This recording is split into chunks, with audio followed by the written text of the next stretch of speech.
we doing? What's going on with this microphone? What am I doing with it?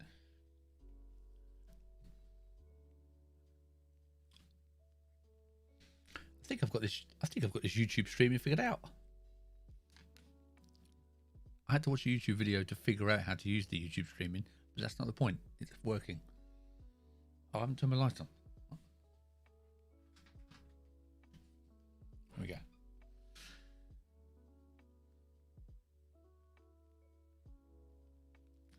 Now,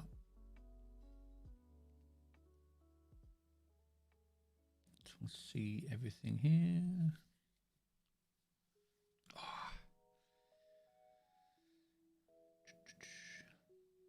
So this is just a super chilled out, relaxed stream.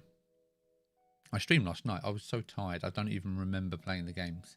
So tonight is just a relaxed, chilled out stream. So if you're a developer watching and you want to chat to me about your game, come on, join the Discord. I'm in the channel now live. You can jump in and just say hello. Talk to me. Tell me what you're doing. Tell me about your game. We'll just have a look and just natter. I just thought I'd stream it while we do it. If you don't want to, then don't bother. But, you know, that's it. That's all I have planned. If no one joins, baby is awake. I'll be there shortly. No worries, man. Welcome along.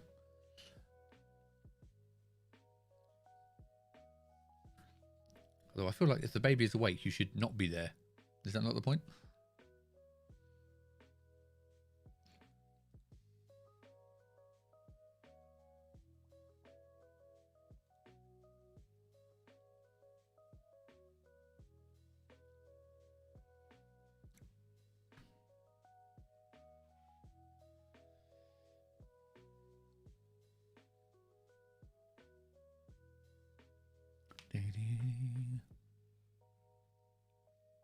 I have my barrel of tea to wet my whistle.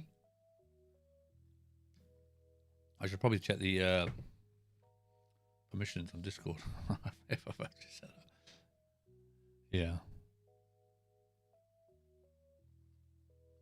Okay, looks all right.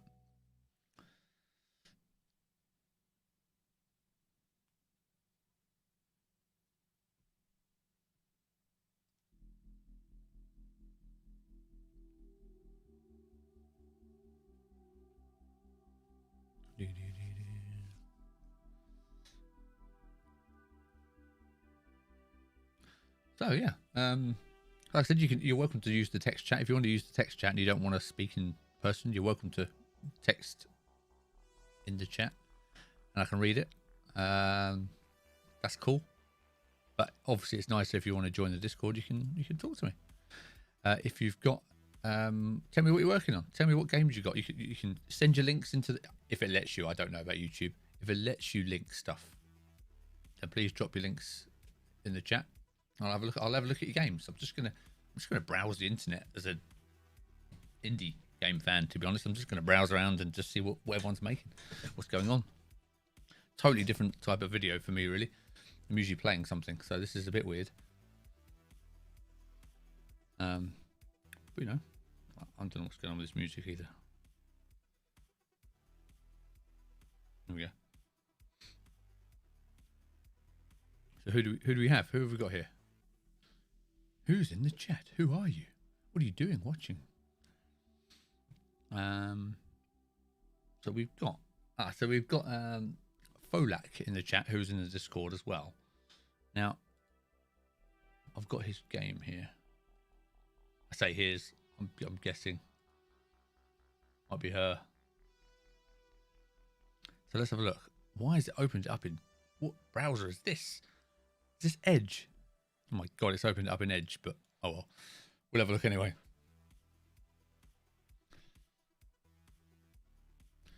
Or if you know any developers that might want to come on, please share the tweet I've just sent out. We'll see if we can get some developers and chat away. By the way, okay. So while we're waiting for Folak, let's have a look at what he's got going on.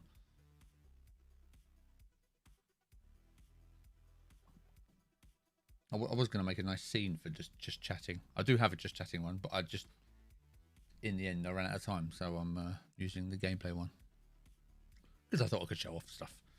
So this is Folak's game page here, which is hazardwho.com.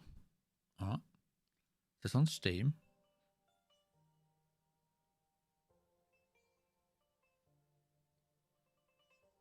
Mentioned by Quit the Build. Indie Game X, I like your beard and your TikToks. Thank you, Quit the Build. Is that Nick or Bruno? Who's chatting? Who's eyeing up my beard? Which one of you is it? As a random tweet, I don't get that tweet. That's what I do have. Have you seen this? Look, now this is like the myth of streaming. You see here, look, I know it's not tidy, but you think, oh yeah, it's all nice, tidy, fancy, nice lights here. Just off camera, what you don't see is, now I've shown this before. I actually have a 1.3 kilo box of biscuits. This is the, now I don't know if you have, I don't know where you're from, everybody. Obviously I don't know where you're from. Have you seen these? So these are broken biscuit assortment. I've just opened it now because I'm fat. Right, look, let me show you. This is completely off topic here. But you open it up, yeah? I've just literally opened this now. You look inside and you just get, look at this. Look at this. You just get a whole box of, as they said, focus on biscuits, of broken biscuits. They're not really broken. There's like little chocolate bars. There's some Garibaldi. We got some custard creams. Look at that. Wow, it's got a little broken corner. It's going in my tea. I don't care if it's broken. So yeah, that's. I think it should be like a streamer staple, having a 1.3 kilo box of biscuits next to you. So again, welcome everybody. Hello. If you would like to talk to me about your game, join the Discord. Come say hello. I'm in the channel now, unless I've locked it. But I'm in the channel now. Come say hello. Come tell me about your game. We'll check it out on here, and you can tell me what you're doing.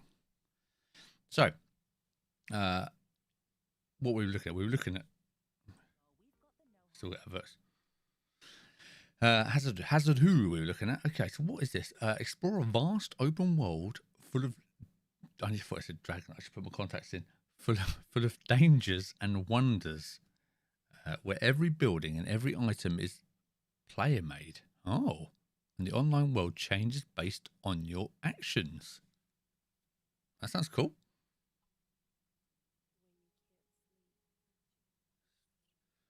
That sounds cool. There's Folak. There he is, the project leader. A dream if I was Canadian. There we go. Let's find out who we are. So I just thought it'd be cool. So the point of this stream is that sometimes it's really hard. You know, I don't know if you know that I do have a podcast as well, which will be back very shortly. I'm just trying to organise a date now, and we're going to be starting the podcast recording in the next week or so. So that is back. But sometimes it can be quite hard to organise official guests for the podcast, time-wise and all that. So I just thought if we could do a few of these indie hangouts, and then people can just drop in and drop out when they want. If you want to chat about your game, you can come in, chat about it. These will all be on, I'll leave these on YouTube after, so they'll always be there. So if you want to link anyone to your little chat that you had with me, you can do that. It doesn't have to be about your game specifically. It can be about the business side of the game or the marketing side of your game. If you've got any problems, hopefully we've got some other developers in the chat, and maybe one of those can help you with the problem, or on the very rare occurrence that I might be able to help you. So maybe you've got a question about marketing or something like that, then you can ask me. And we can and then hopefully if there's 10, 20 people, I don't know however many people watching, they might learn something cool as well. So that is the idea. So let's have a look at, is there any video? In a world. Oh, we have the fancy board now. So now I can do cool voiceover effects. What I can do? I can do.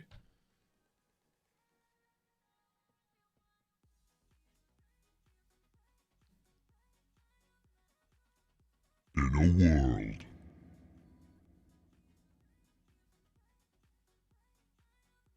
where everything is made by the players,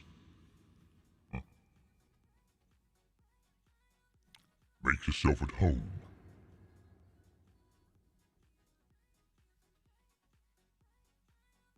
Let's turn it off. Captain Light, hello. Captain Light, perfect. We can check out your demo while we're here. That's what we can do, and your funding page. Folak, is it okay if the sounds of children in the background working? Yeah, no. Again, this is not like an official interview. Jump in, man. Just jump in and say hello. My daughter interrupts the stream all the time coming in, so don't worry. Well, that's awesome. Did I turn the volume off? Yeah, I did. Yeah, it's cool, isn't it? This is the Go XLR soundboard, by the way. Unbelievable. If you're doing any streaming and you don't have this Go XLR, you're missing out, because this is amazing. Hello. Hello. There he is. How you doing? Good. How are you? I'm wonderful. You're the first person. Welcome. Hello. It's fun to be here. I'm happy. I'm excited. Cool. I'm just checking out your page now. So yeah, like I said, I don't know how many people are going to join. I don't know for how long. There's no rules, so you can just tell me about your game, what you're working on, what you're struggling with, what you need help with, whatever you want about your game. You can just chat about. Who are you? Introduce yourself. Oh, I don't know. I don't know. It's a fun game. It started crazy. It started like I started working on it when I was like actually a kid, because it's made in this engine called Beyond, which is 20 Beyond. years old, but it's still being developed. But like the one thing it's got, two big things it's got going for it are it's extremely easy for people with no coding experience to jump into, even though you still have to code, and it's got like straight out of the box multiplayer, which as Oh, far really? as I know, like yeah, even like Unity, Unreal, like Godot, like all these big engines, RPG Maker that people talk about, as far as I know, they don't have straight out of the box. And I'm talking like when you make a game, it's basically made as a multiplayer game. Oh, wow, that's very cool. Yeah, so it's really cool. So Because yeah, like Hazard Dude's all multiplayer, and I don't know any netcode. that's often the multiplayer part of the game is often the bit that developers struggle with, and they think, oh, I'm not going to do multiplayer because it's a lot more hassle. So the fact that it's already built in is amazing. Yeah, literally right into the engine. So that's really really cool. But yeah, so I started Hazard Dude when I was just a kid, and it started off as this thing I was just kind of showing to my grandfather. And then I started showing it to other people around the Beyond community, and then eventually we started playing, and we all got really big into role playing, and it just kind of snowballed from there, just adding more features and all that. So at the beginning of this year, I got really lucky because last year I was working on porting the concept to Unity, trying to make a little bit more serious effort at it. And then members of the community were like, "Hey, man, like." Fix up the 2D version and like update it so that we have somewhere to hang out in the meantime while you're working on the 3D one. Oh, And then so I started working on that, yeah. And then I started working on it as of January, and then became more or less financially independent from everything else because of that. And so now I'm a full-time indie game developer, which amazing. is kind of a trip, yeah. So I work from home. That's Pretty so cool. cool. So okay, so what is the game in itself? So is it like a? I don't quite understand what it is. Is it a open world game where you obviously I can see here you're growing vegetables and building the world. But Yeah. what is the object of the game, or is it just more about discovery and growth? So originally, the game was just sort of like a place for like the community that had grown around it over the years to just kind of hang out and role play. So there Mhm. never really was like a set of goals or anything that you had to do. Okay. But since I made the decision to take the 2D version and move it over to Steam as of like a few weeks ago. It just came out, well, almost a month ago now. I had to, take a step back and give it like some actual goals and direction. Because like now people can just play it by themselves or on their own private servers too, right? So, as it stands right now, there's this story that I'm working on, but it's really heavily alluded to and talked about in the beginning of the game, where you find yourself in this world where like you have forgotten everything, and it starts off with this big glowing light ball that says like, I managed to save you. He talks about this thing called the calamity. Doesn't say what it was, but he's like, I saved you from the calamity, but I wasn't able to save your memories. So you're going to have to remember everything that you forgot. And you're going to have to go through all this stuff to try and like, figure out who you are and where you come from. And then Cool. sort of that little storyline in there. And then that's also a challenge is I found that like trying to fit like a sort of a linear story like that to an open world multiplayer role play experience. It's kind of like trying to fit like a diamond in a square hole, right? Like it doesn't quite work.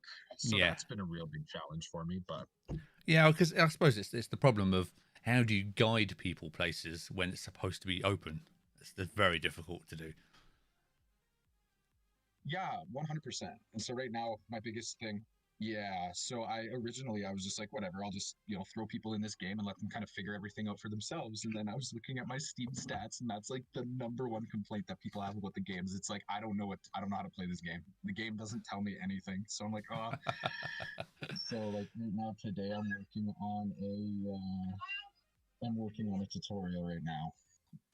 Same sort of thing. So the tutorial kind of takes the player, guides them through like I'm gonna have these different dungeons based on like what people are doing with these dungeons and stuff like that.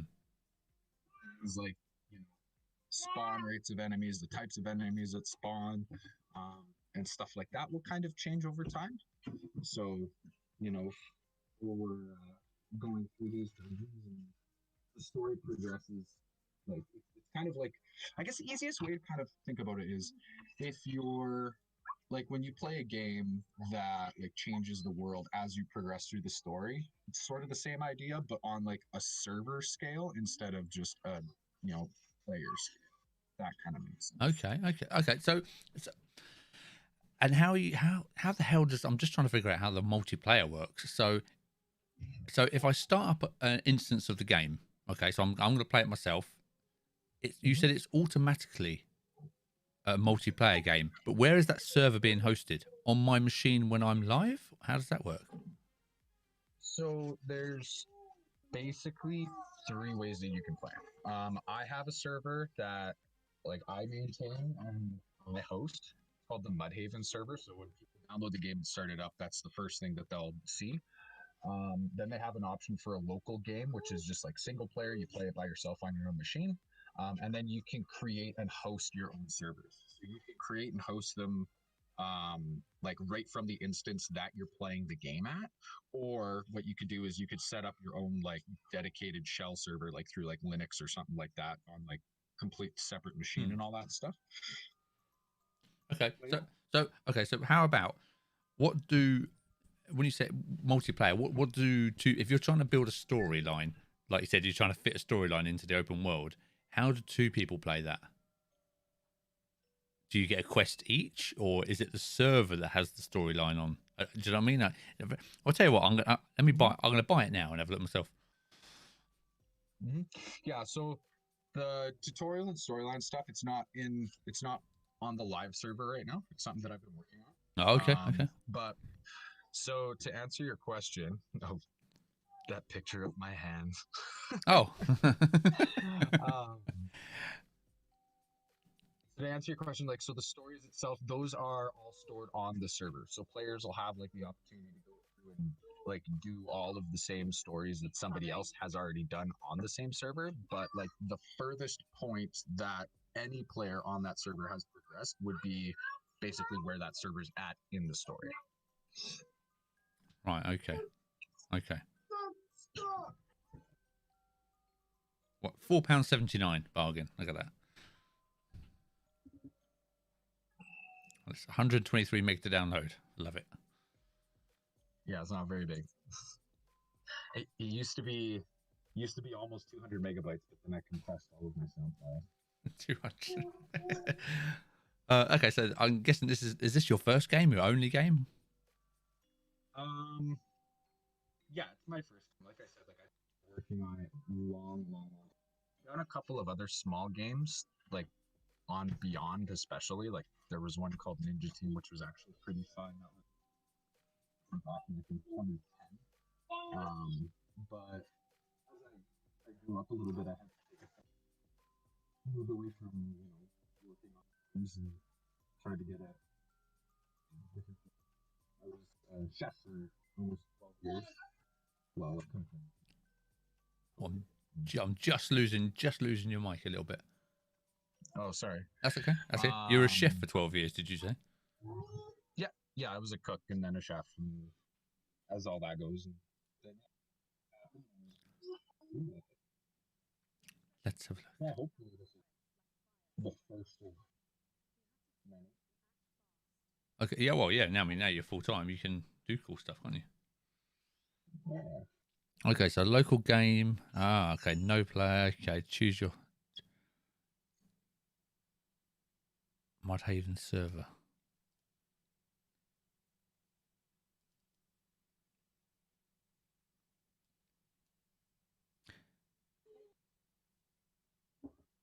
Choose server to host.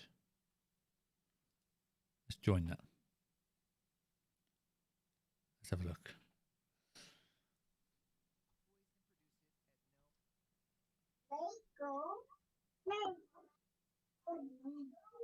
New character. Press the space bar.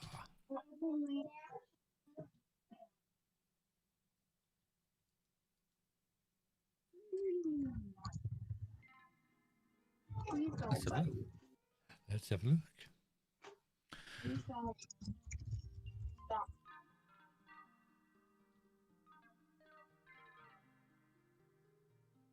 Oh my god, this is like a magic eye. I can feel myself like being drawn into the light. This is weird. Okay. Your story, your stats. Okay, Northern. You hail from the lineage of the Northerners. The people were hardy and steadfast. They were renowned as the fiercest warriors in the land. Okay. So does everybody start as a Northerner, or how does that work? Yeah, where are you going?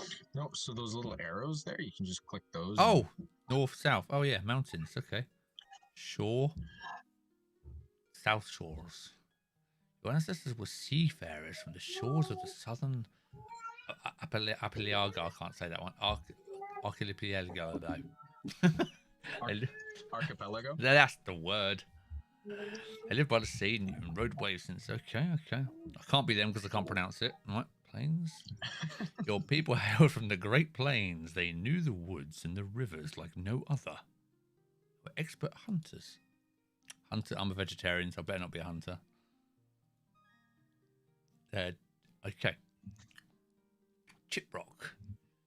Trace your ancestry back to the lines of the Chiprock, mysterious mountain dwellers who lived in. Well, I'm in a cave now. That'll do. I'll be a cave. Oh, so I've got plus 10. Oh, but minus stamina. Oh, damn.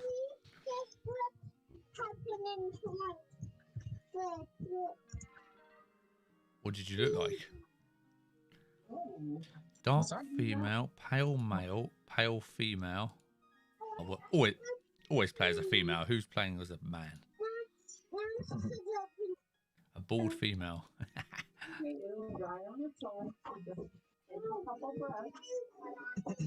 Nice. Curly bob. Long curls. Well, I like some long curls. We'll get some long curls. Yes. Very good. No. You grab that piece. I will send you to the new world where you can begin again. Oh. You must rid the land of darkness as has befallen it. Find the temples. Find the temples and restore them to their glory. So, I mean, I wasn't planning on doing a gameplay. I just wanted to have a little bum around. otherwise I'll just get sucked in and play games for 3 hours. So Yeah, no worries. so I'm just having a quick look.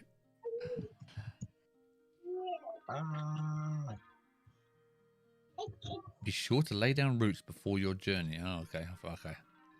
Walk in the light, stay safe, and survive. Once you have survived, I will help you learn some more what you have forgotten. All right.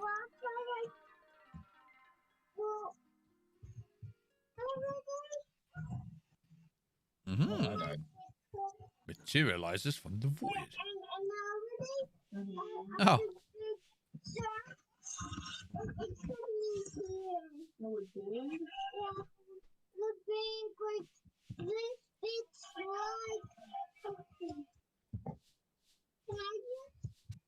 oh. I have weapon Yeah. already. Yes. Yeah. On this server, a couple of players. So like all of like the little buildings and everything that you see around, Yeah. like the paths and everything. All of that stuff is built by people. Oh. Like the signposts, everything. Pretty much everything you can like interact with all of that stuff.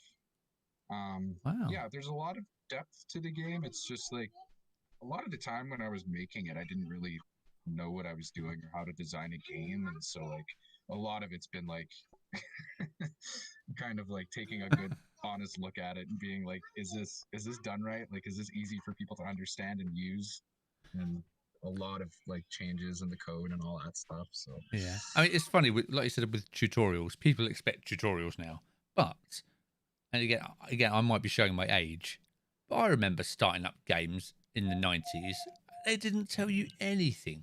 It was just, oh, I love it. it was just like, okay, there's the game, you better figure it out. And then now and again, I'd get the manual out of the case and have a look at, oh, it's got to be, I don't understand it.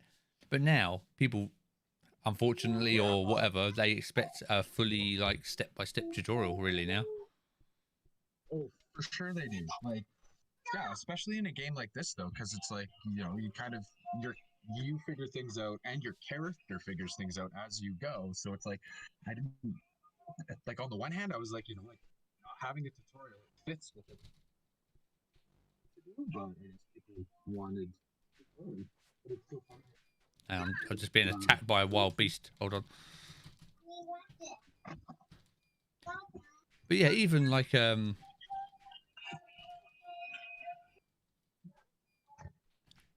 my god, get off.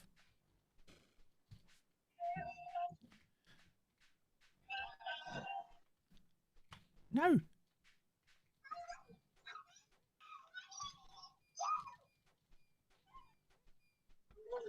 He's the one tough dog or goat thing. Yeah, it's a rough. He's like a dog. Yeah, They run in packs. Dead now. But yeah, even like Zelda, like Link to the Past, you've got some basic storyline, and it's just like, yeah, go. Like, oh, okay, and that's kind of the part of the fun, isn't it? Like I said, it's part of the joy of just figuring out what the hell's going on, which I think is lost a bit these days. Yeah, everybody wants a tutorial too. I used to have like there was a whole tutorial town that was made up, and it would do like a backstory for your character and everything, but then like that was as far as having any kind of the actual game went. And then, you know, people want their dungeons and their boss fights and their, you know, they want to do all of that stuff. It's like it's expected these days. So I had to get rid of that when I went through the whole you've forgotten everything route. Well, I mean, like when we do the I don't know if you've seen the virtual indie booth streams, haven't you? Like, that we do, and I do. I mean, again, because I do have to sort of mention about like some of the tutorials now, because sometimes it isn't very clear, and even though I don't think all games should have tutorials particularly, I think developers need to be aware that people expect it. Yeah, and sometimes it's a big wake up call for me. Yeah. So it's difficult to. Sometimes I feel like I'm being a bit harsh, saying I don't actually understand what's going on, but I've only got 15 minutes to figure it out, and I'm like, if I can't figure it out in 15 minutes, I can't keep playing it. I can't, you know what I mean? I need some help here. But it's just what you learn, I suppose, isn't it? But yeah, I mean, maybe whether you could do like a hardcore version where you don't have any instructions. Yeah. Oh, I'm dead now. Look at this. See, now I'm thinking, oh, have I gone to the land of the dead? What's this? Go. I just woken up in the cemetery. Oh. Mm-hmm. Oh. Yeah. Yeah, I wanted to give like same thing, right? Like some people want like a game like this. Some people are like, when you die, you should have to make your character, like make a new character, and then other people are like, well, like I don't know. Yeah. There's But me sitting. the thing is, again, you can't market a game at everyone. It's got to be to some. I mean, if you make a game like that, you've got to really target it to the hardcore sort of fans, haven't you? You know, like if you want a hardcore game, then that's what I'll make. But otherwise, you just end up changing stuff every week for the people who complain the most. Yeah, and yeah, then you'll never get anything done. Oh, bit through. 1 week people like one thing, and then the next week, you know, other people will be like, nope, change it back, and then yeah, I've been there. I've been there. Yeah, and I've had this discussion before that it's weird with game development because you're always told to make the game that you want to make, but that doesn't mean that's the game that people want to play, and you've got to mentally sort of decide if you want to make the game that other people want to play or the game that you want to make. It's a decision you have to make, and I don't know. There's no right answer. You've got to know that, haven't you? You've got to decide. Yeah, I'm making this game the way I want to make it, and then if other people like it, awesome. Yeah, but I think it depends on what your end goal would be, right? Like personally, I totally. think, you know, if you just want to make that game that you're super passionate about, then yeah, go out and make that game that you're super passionate about. But if you want to make, I mean, there comes a point where, especially if you want to make that game profitable for yourself, like what my eventual goal was, right? Like now I'm able to do this full time. I had to make a decision. It's like I want this game to appeal to a broader audience. Like originally this game would have only appealed to somebody very, very, very niche. And I think even still, like its target demographic is a very niche part of it's a very niche like it's a very small fraction of gamers. Like I don't think that this game is gonna, you know, sell like Valheim did. You know, no, 4 million copies in 3 days or whatever it was. Oh man, they had 5 million by a month. Can you imagine? Like that is a life-changing amount of sales right there. It was, yeah, absolutely. But yeah, like Valheim is like but even like it's such a because it started off as an indie game. I mean now it's kind of in that gray area of what is indie and what isn't indie. Yeah. Right? Now they've got like a big studio behind them, and their team has grown beyond the two guys that originally started it in Unity all those years ago. But like yeah, like it started off as just like two guys who like had this idea, and then it just grew from there. Right, and so it's so cool. It's crazy, but like it's the design of it is just so solid. And it's like a lot of it's like straight out of what you see in textbooks too, right? It's like when something happens, reward players. It's like when you pick up an item for the first time, it's like there's this big flash on your screen and it's like new item discovered. And like I hopped on Valheim for the first time in like 2 weeks, a couple of days ago, and I picked up like a turnip stew, and it's like new item turnip stew, and like this music plays and everything, and like there's this whole like thing about it, and it's like just for picking up an item though, and it's like that stuff happens so early on, and it just hooks people. Yeah, it does. Right? It is brilliant. It is a brilliant game. I've loved it. I mean, you know, I've played a lot of hours in that, and like I said, it's just really well implemented. It's not an original idea. Again, it's one of those things that people keep thinking they have to have a totally original idea, and you don't want an original idea because that means no one's tested it. If you want to make money, you need to. There's a reason it's not big. Absolutely, exactly the other way. So you want to make a game that's just tried and tested. You've just got to put your spin on it and implement it well. As simple as that. And Valheim was brilliantly done. It looked gorgeous as well. That helped. But just played really well. It was just, like I said, it was very addictive. Oh yeah, it's simple. It's easy to pick up too. That's the thing that I really liked about it. It's like you hop into it, and like Yeah, like the reason I'm so like fixated on Valheim too is because that's kind of like that's where I'm at right now. Is it's like this game's got like 15 years of stuff packed into it, and there's a lot of different things you can do, but like making all of this stuff, like not even worrying about making that stuff accessible, but just making like the core gameplay just simple to understand and easy to access and use and play, like just making like the basic functions of the game like just easy to play. Like that's even something I didn't even understand back when I first came up with this. So it's like No, a lot of backtracking. And Valheim is a great case study for stuff like that. it If you're is. thinking about like a well-designed game, It Valheim's is. a great study for it. Well, it's funny because my introduction to Valheim was 8 of us. No one had ever played it, and 8 of us went, right, let's buy that game. We all bought it and loaded up at exactly the same time.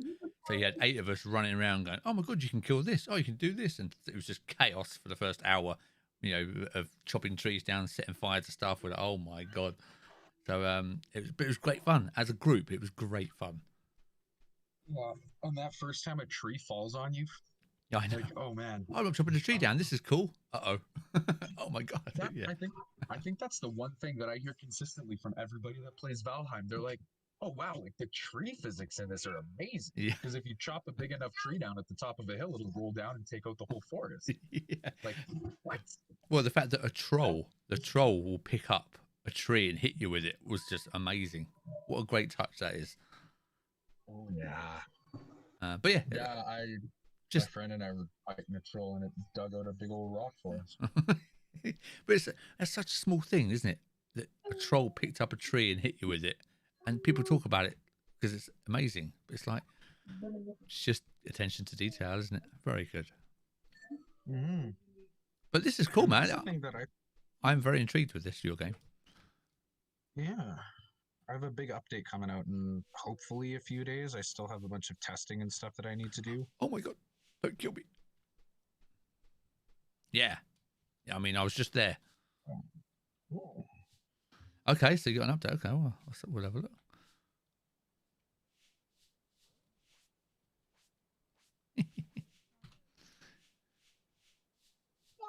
But the thing is, with a game like this, it's like, is it ever finished? How do you ever? I'm always wondering about this. It's like, when does a developer decide that's the end of his game or her game? Like, it must be very hard to decide, or is it just interest that stops the updates? When people stop being interested in it, they go, "Well, it's time to move on." Then, I don't know. For me, I guess it'd be a bit of both. That's one of the reasons that I'm really stoked to finally have like a storyline like plotted out, and like now it's just a matter of putting the act like actually doing the work and putting it in.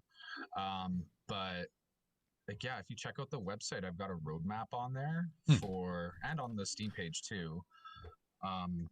Just for like the future updates and like what I'm planning to get done over the next sort of 6 months. roadmap. Here we go. But it's pretty much so like each one of these updates, like the first one will be like a relatively small content update with a whole bunch of bug fixes and stuff too. Update 2 is going to have another section because I had to like completely scale the map back. The whole world map in the game right now is I think only a quarter of what is actually done, because right before I released it to Steam, I did a whole bunch of like detail work on it, and I realized there's no way that I'm going to be able to get all the detailing done throughout this entire map in time for a Steam release. So I made literally like a week before the release, I cut out a good like 70 to 80% of the map. Oh my God. So now it's all just the archipelago. So the wildlands and the mainland are going to reintroduce these areas that I'd already done. I just need to do the detail work. Okay, yeah. Oh, so that's not as Yeah. much work as it sounds like, because you've already got the map already done. You've just got to reintroduce it and add the new stuff. Yeah, thankfully, it's not as much Yeah. as it might sound when you like. Yeah, look at it. yeah. It's like, how is this guy gonna pull off this Yeah. much work in 6 months by himself? A lot of it's already done, thankfully. So, but yeah, like the end point for me is like once the story is done and all tied up in a nice, neat little bow, then to me that's pretty much it. Like, I guess for me, like coming out of early access and hitting the full release, for me that's the end point as far as like it would stand right there. But of course, I mean, like if I have a massive increase in the interest for the game, then I'd of course like I would keep working on it and keep updating it too, right? Yeah. But yeah, like there's some other thing, like there are some other games that I would want to do, but I mean at the same time too, like this is like my baby. I started it when I was a kid and it's very close to my heart. So I mean like Yeah, nice. if I can work on this game for the rest of my life and make enough to support my my family and my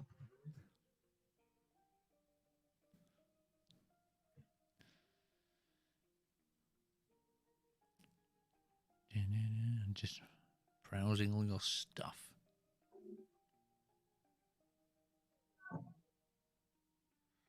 Oh, you're up in Alberta. Oh, God.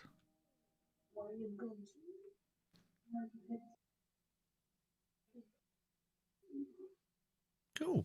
Very cool. And pixel art is very popular at the minute as well. That helps. I mean, I love pixel art. It's amazing. too, because like it's come such a long way. Like now there's like visual art processing that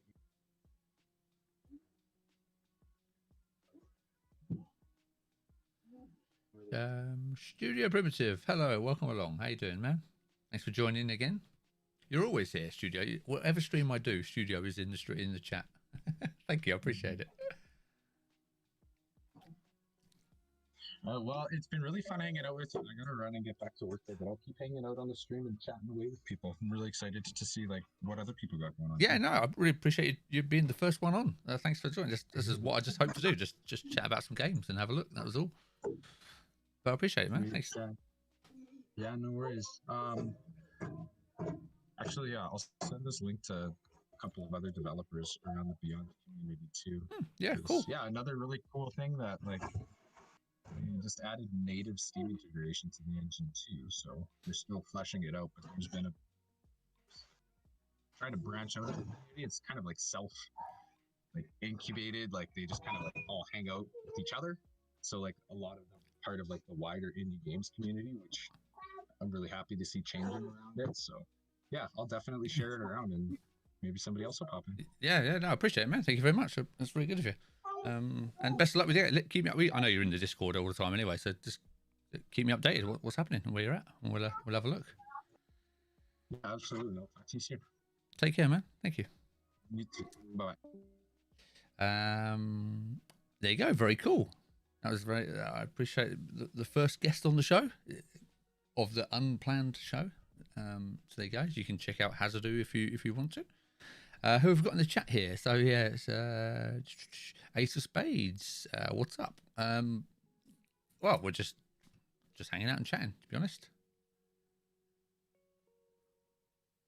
Capsulite. So how are you doing, Capsulite? How what's happening?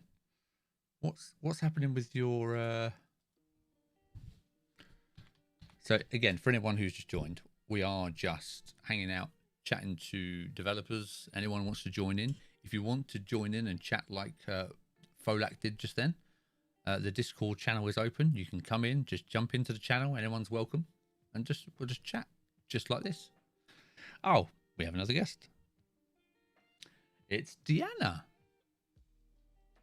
Hi, figured I would hop on. Hello, welcome along. Nice to talk to you again. I'm just going to your website. Just going to your website. Oh.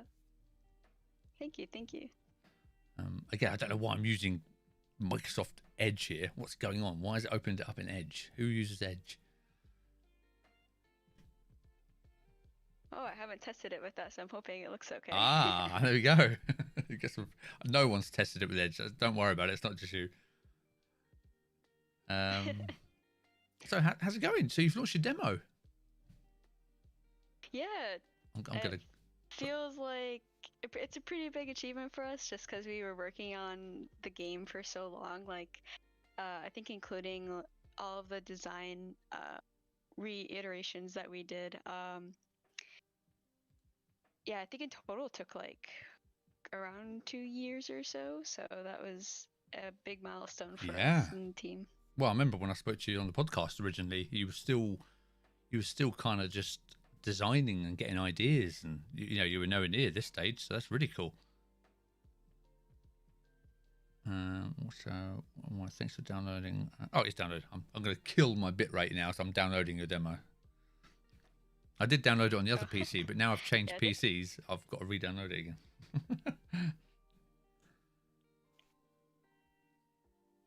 Yeah, it might take a little bit. If I remember right, I think it's close to a gigabyte or so. 705 megabytes. But don't worry, we are 270 in already.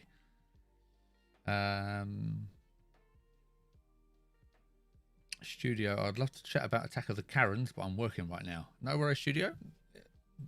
Again, if these are proved to be popular enough, I'll just keep doing them. It's because they're easy, because I can just hang out and chat, and that's my strong point. I can do that. So you, oh yeah, so okay, so we've got. I'm just looking at your thing. Where's your crowdfunding? How have you found the crowdfunding? It's doing okay. It slowed down a bit just because we're towards like the middle of our campaign, but it still needs a lot of work. We'll see how it ends up. I think we have like a little bit over a month left on it. Yeah. Here we go. 42 days you have. Yeah, so we'll see how it goes. How have you found this website? This I Fund Women. Has it been good, or? I mean, it's difficult because it's exposure, isn't it? So does this website get the traffic that you need, or because I always wonder about like if you look at like Kickstarter, for instance, I wonder how many backers come from Kickstarter's browsing features or their email shots that they do versus the actual developer linking and sharing on social media. I do wonder what those figures are like. Yeah, I didn't notice how big of a difference it would be, but yeah, there's a really big difference. The platform has been super awesome, but yeah, there is a huge difference with like the traffic, and like Kickstarter does a lot to like do cross promotion and stuff. Oh, okay. If I remember right, I remember Anya Combs does a lot of talks with the indie game business folks, and I remember her saying that for first-time creators, Kickstarter itself brings around 30 to 34% of traffic. So you get some help there. Okay, that's quite a nice chunk, isn't it? Yeah. For sure. But again, the thing we'll is, see how... if you don't support these types of websites that that focuses on women and minorities, then no one will. So someone's got to do it. Yeah, it's been really cool. Like I know they mentioned like just by using that platform, like they donate a portion of the fees that they have towards like their Pay It Forward program, which also funds the campaigns that are on there. So that's really cool. That is good. That's good. Where is my download gone? But yeah, we're hoping to do do lots of updates to our demo and show it off at the Steam Next Festival this summer. Oh, really? Wow. So that's gonna be exciting. That is very exciting. I don't know where my download's gone. Where the hell has that gone now? Downloads. There it is.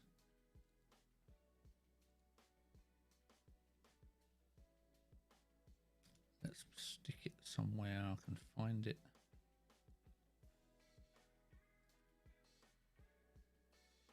Right there. Yeah, okay. So what about your publishing side? What have you got going on that side at the minute? Is there much? Not much right now. We're actually preparing to ramp up to start doing like scouting and looking for new partners and developers to work with. So that's been exciting. Okay, very good. We'll have to do we need to do a follow-up podcast episode, and we'll have to do a one focused on. Well, we could do a couple more. Once you've got Path of Kami out a bit more, we can do more on that, and then another one. I would like to do another one just on the developers, on the publishing side, if you fancy it. Oh yeah, that'd be awesome. because that seemed pretty popular. The episode I did with Top Hat Studios that went down very well. Yeah, I got to listen to it. That was really awesome. I really enjoyed that one. Yeah, it's a bit different, So I'd like to get your perspectives on it as well. That'd be cool, because all publishers are different. Windows protected your PC. Stop Windows. Stop protecting my PC. Oh God. Running this app might run. I want to run it. Yeah, the only problem with having having it on there. Again, because this is a new PC, I've disabled all the security features that stops me doing stuff. Okay, let's have a look. Oh, there's a question in the chat. I think officially Capitalites just published Path of Kami so far, but as a team, like we've worked on some other projects. Yeah, and you do a lot of promotion and help for developers as well, don't you? Because again, you're always talking to me about games you're helping with and doing stuff. So, you've definitely got the. Because again, with the publishers, I do tend to find, I'm not naming any names, but I do tend to find that they tend to go a bit AWOL and very quiet on social media. Some of the publishers I've been dealing with. But you're always very active, so that's good. Yeah, try to do my best. I like to do like a lot of freelance work for game publishers and indie developers to help as much as I can on like the social media and like publishing side of things. Yeah, very cool. Yeah, we'll do a proper episode. We'll do a proper podcast episode, and we'll chat about it all if you want.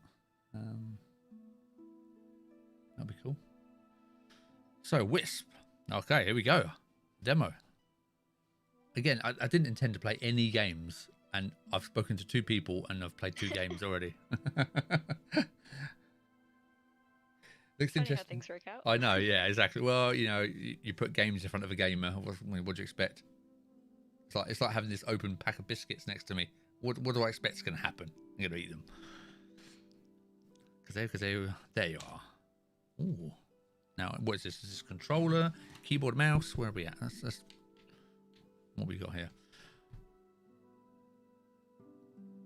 Wisp. I don't have a Wisp sound effect on this new board. I need to add one.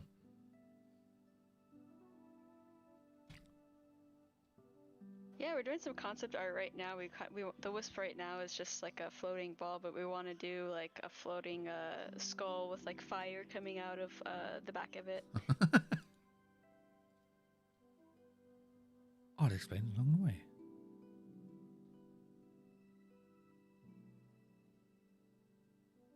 Lend me a string to guide you up the mountain. It's a long journey. I'll be right here with you. The Wisp probably doesn't sound like that.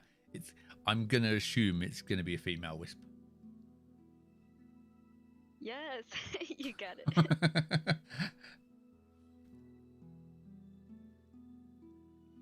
It's a long journey. Oh, I've read that bit. Yes. Yeah, we're actually working on the final model character model right now, so can't wait to show that off.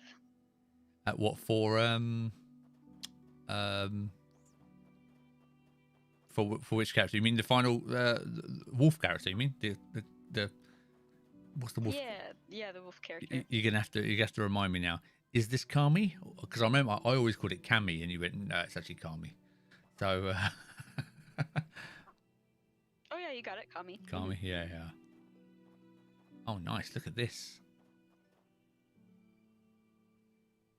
Music's lovely as well.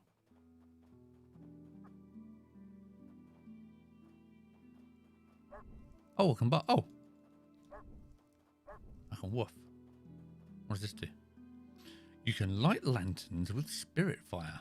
Okay. They will open up new areas to explore. Allow us to continue our journey. Using your spirit fire drains your life energy. Oh no. However. However, there are spirit orbs and sacred fountains that will bring you back to. Oh, how many times have you read this? Oh, A lot. There's so much testing. good. That's what we like to hear. Testing. Yeah, this game is gorgeous. Yeah, it is. Absolutely. Look at that. Oh, good jumping. Good effort. Hello. Who do we have here? Hey, it's Miguel.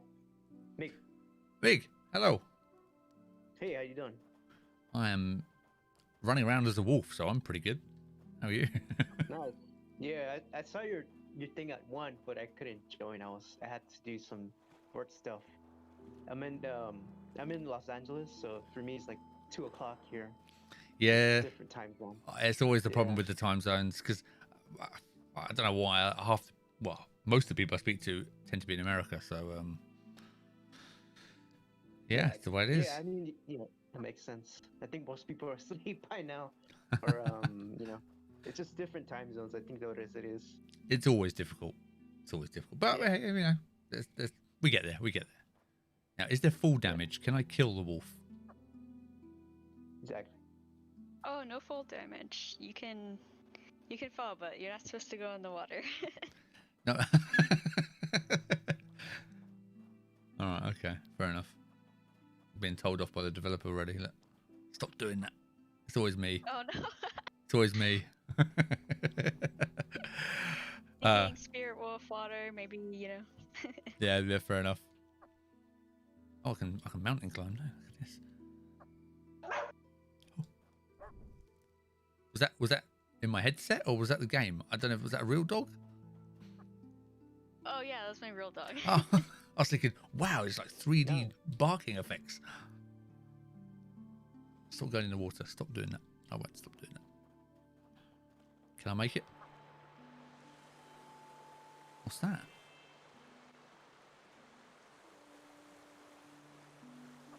Yeah, we added there's some platforming elements where you have to jump on different rocks and like moving platforms and stuff. Always a winner. I see some other shot. Oh no! Oh no! What was that?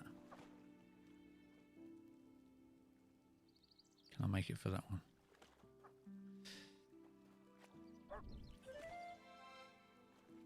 So what about troubles? I'm always interested in troubles. Is there anything you're struggling with at the minute, or you're finding a problem, or something that surprised you with the demo that's been out? Have people said stuff to you that you didn't expect, or what have you got? Yeah, right now we're having some trouble with we want to add a photo mode. We've been getting a lot of asks for that. Yeah, I can see that. And we found a really cool plugin, so it helps save time on our end, but we've been on an older version of Unreal, so we've been having some trouble trying to upgrade everything to the new version. So that's been interesting. I see. Okay. Did Unreal update their versions quite often? I thought that was a pretty stable release, isn't it? Unreal. I didn't think it was updated all the time that often. Well, they do some small updates here and there. We're on 4.23 right now, but I think they have up to 4.26 or something. Oh, okay. What's this?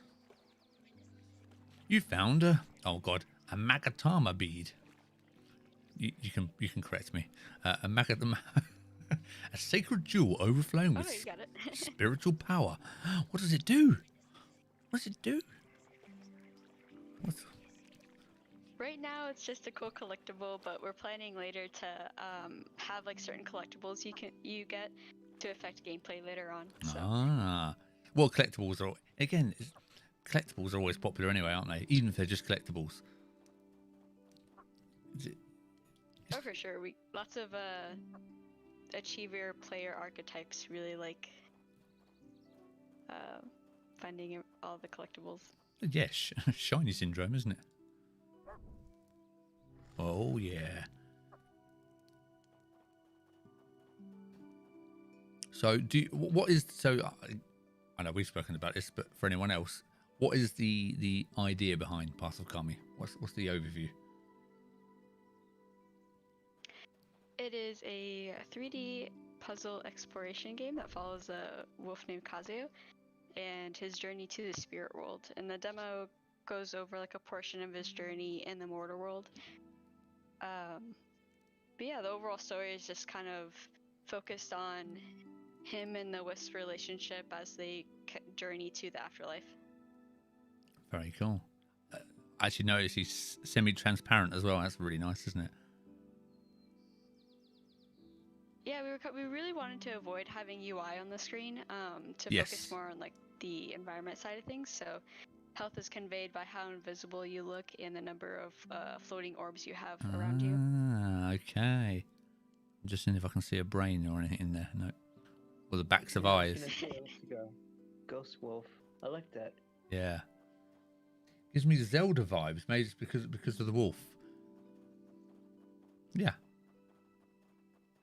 It was kind of funny when we were trying to figure out the material for the ghost-like look.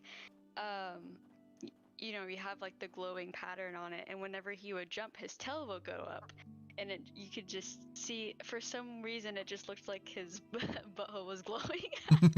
But yeah, we figured that out, so it doesn't look like that anymore. But... Oh no, I'm zooming. I'm zooming in now. Is that sacred fountain? Is that a sacred fountain over there? We should go investigate. To the fountain. Yeah, I like the fact that the whole no UI on the screen is actually a really good idea, especially with this, with how strong your visuals are. I think that's really important. Plus, I always forget what the hide UI button is in any game. So when I'm trying to get screenshots, I'm like, what? I end up pressing every single F button to try and hide the UI. So, oh, there we go. Stand in the sacred fountain to replenish yourself. I shall. To the fountain.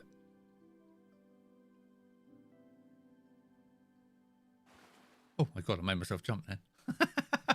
I ran into the camera. Oh, look at the paws. Oh, you won't go slow enough. Hang on. Oh, nice glowing paws pads. Look at that. What does this do?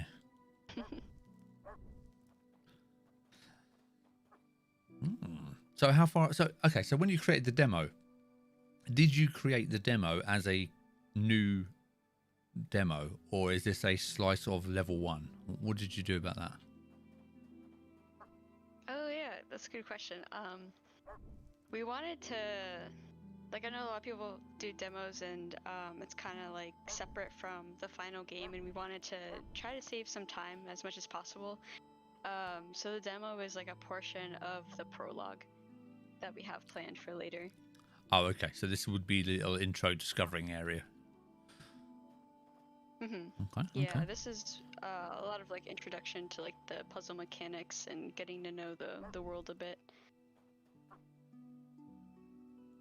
Basically just trying to set fire to anything now. Even though it's spirit fire, not fire, but I'm still trying to...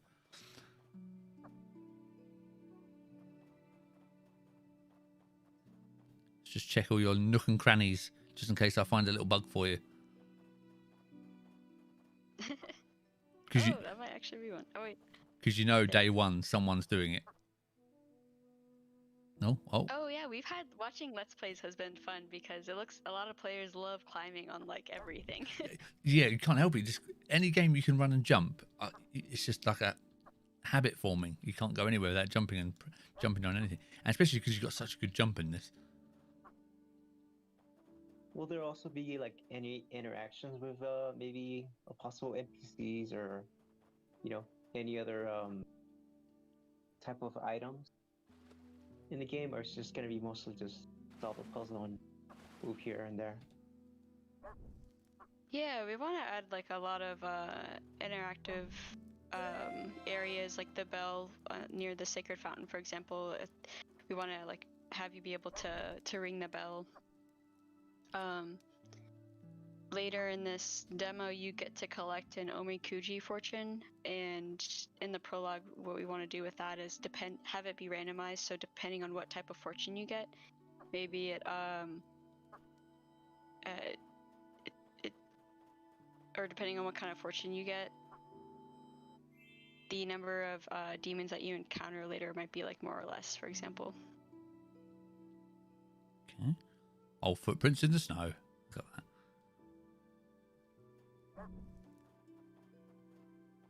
Yeah, well, like I said, it's looking gorgeous. I mean,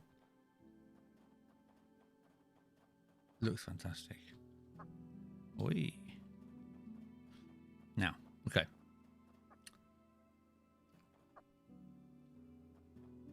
The jump is very addictive. Yeah, we want to add more collectibles too. So if anybody has ideas, we're open for them. For collectibles, what could you collect? Oh, what's that? Could collect like souls or something, or maybe spirits, lost spirits. I picked up some pants. Yeah, we've actually we kind of have that implemented right now. I'm probably spoiling a little bit of Oh. it, but there's a Exclusive, there's a, you mean? Sacred. Oh, what? It's an exclusive, not a spoiler. You're all right. Oh yeah, you're right. You're right. There's a sacred fountain in the cemetery area, and it's empty, and you have to light 3 lanterns, and then a water spirit like thing floats around, and you have to catch it.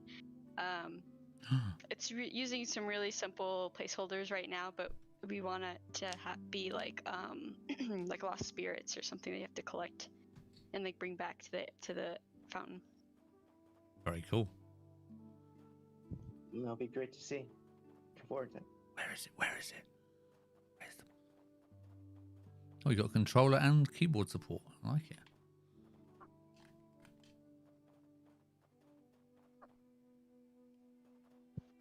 Brr.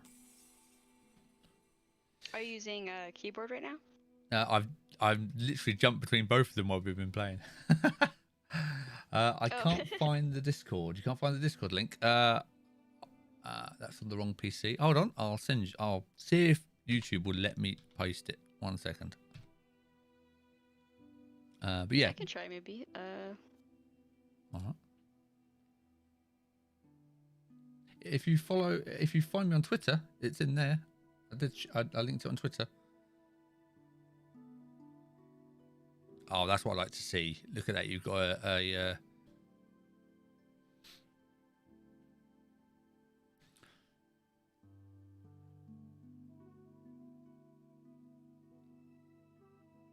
Oh, I think I lost internet. Oh, you dropped out. Oh, I think so. Yeah, it's up now.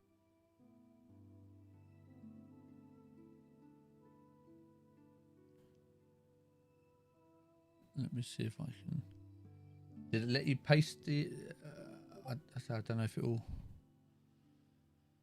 Hold on, dee.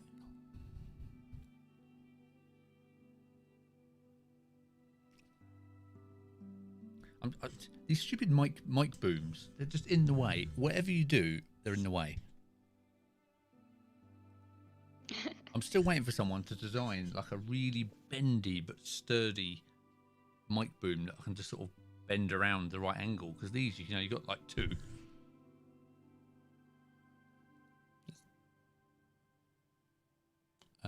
Okay, let me find the invite. Oh, looks like they found it. Oh, they found it. Got it off Twitter. Okay, excellent. Then I shall carry on wolfing. Have you, again off subject here, but have you checked out the that Gilded app, the Discord alternative? By the way, has anyone checked that out? Oh, I recently saw it. I wasn't really completely sure what it was, but It's just that makes sense. It's just a Discord replacement. It's honestly, it's so good. Ooh. I can't believe I'm already annoyed that Discord hasn't got some of the features. Discord better watch out. Honestly, it's just incredible. Oh wow, they're not afraid to say it. I just went to the website to check it out, and it says drop Discord, get gilded. Gilded, yeah. I mean, That's a hard word. if you look on my screen here, right? I set up a server, okay, and the calendar feature Look how slick the calendar feature is. It's just a channel. wow. It's just a channel called Calendar, and you can just add events. There you go. I'm going to do a stream on that day. I can't spell stream. It's with a D. Hang on. Just a stream on that day. Da, da, da. Where it is, it's here. What time it is. Hit create. And now anyone on the server can see what's happening. Oh, look, there's a stream. That's amazing. It's like really helpful. I know. So if you've got a team, a group of you, plan for developers, if you've got a group of people organising stuff, you can just plan what's going on. You've got a schedule here. You can see the specifics and block time out. It's unbelievable. All your docs and media you can upload here, so they're all in one place, not all over channels like they are in Discord. It's the nightmare in Discord. And then there's a streaming feature where you can stream your stuff. No, I don't want to stream now. I'm already streaming on YouTube. Stop it. But yeah, anyway, and subscriptions so people can support you. Oh wow. And applications so people apply to join the server and they have to answer questions to say why. You can set whatever questions you want. So you can say, why do you want to join the server? What are you involved in? Tell us about whatever you want to be the questions, and people can apply to join the server, and you just review the applications that you've had. So much better. It's so good. But the problem is getting people to join it. But super impressive. It's fantastic. Gilded. Yeah. Does it support video meetings? Yeah, I think that's what that stream feature is. But if you go to the website, they're adding loads of stuff all the time. So that's the streaming one there, yeah. So does it tell you here? So this is all the things you can add: channel type, voice streaming, share your screen or camera in real time, stream together with a group of friends simultaneously. That's what that is. If you go to the website, like I said, they're adding loads of stuff all the time. You can check it out. But again, if you don't have a particularly big community at the minute and you're looking to build one, again, it's getting people to download another piece of software is the problem. But it's super good, even for I'm starting to use it now to organise my own life, my own streaming stuff, because I'm the only one in my server at the minute, so it doesn't matter. But really cool, really impressed. Totally off subject there, but just for anyone who's getting a bit sick of Discord for whatever reason, like if Microsoft buy them. What's that do? No, that's not a lantern. Oh, I'm feeling guided here. I'm feeling I should go up there.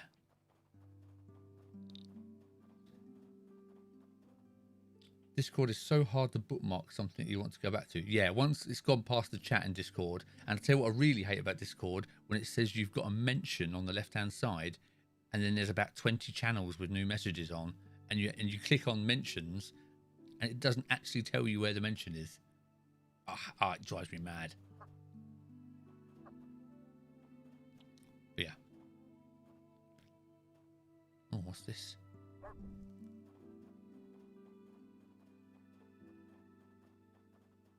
Oh, Christ. Yeah. Wow, yeah, this how big is your demo, by the way? How is there do you have a set amount of hours or gameplay or time? Is it so far, like if you knew where all the puzzles were, it takes around 15 to 30 minutes or so. okay? We've seen some people kind of get lost and explore a lot, and they hit around maybe like an hour and a half, which was really surprising to us. That's me, because I'm especially when I'm talking, I just run in a direction, jumping on stuff, and I'm like, I've no idea where I've gone now. But the thing is, when the game sort of looks like this, it's kind of the point to adventure. It feels like it is an adventure game, isn't it? So I don't feel like I'm don't feel like I'm going the wrong way, even though I definitely am. And I like this effect you've got here. It's actually really. Sorry, carry on. Oh yeah, the post-processing. Yeah, it's kind of interesting hearing like all the Let's Players talk about how they think like we get a lot of people saying that they think it's like related to LODs, which we do have LODs in the game. LODs. But it's actually just the post-processing. What's LODs? Oh, it's like level of detail Oh, that help with like okay. optimization. Mm-hmm. Are there several idle animations? Or is it one? It cycles through, I believe it's like 2 or 3. Like it'll do the yawn, the lay down, and then there's like a look around one. Okay, good. I love the idle animations. I always check what they are. Ever since Sonic, when I was a kid, I used to get so excited. Like, what does he do if you don't touch the controller?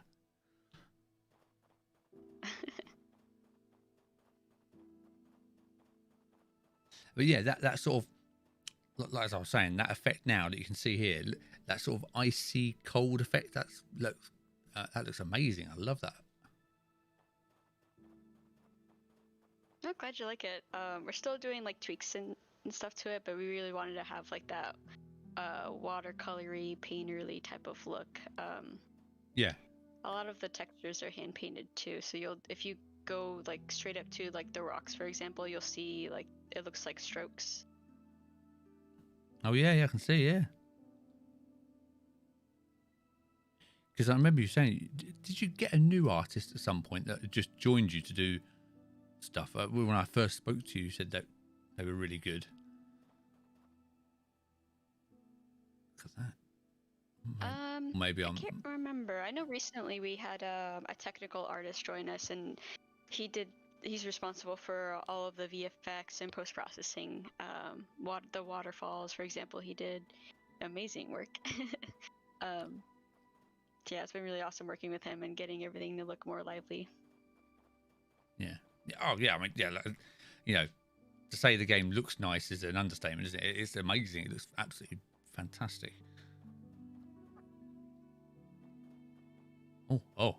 I'm sensing a puzzle.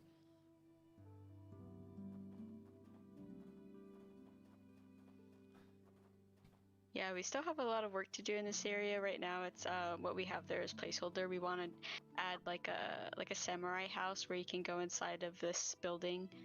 Uh-huh. And like walk around in it and stuff. Very cool. Uh-huh.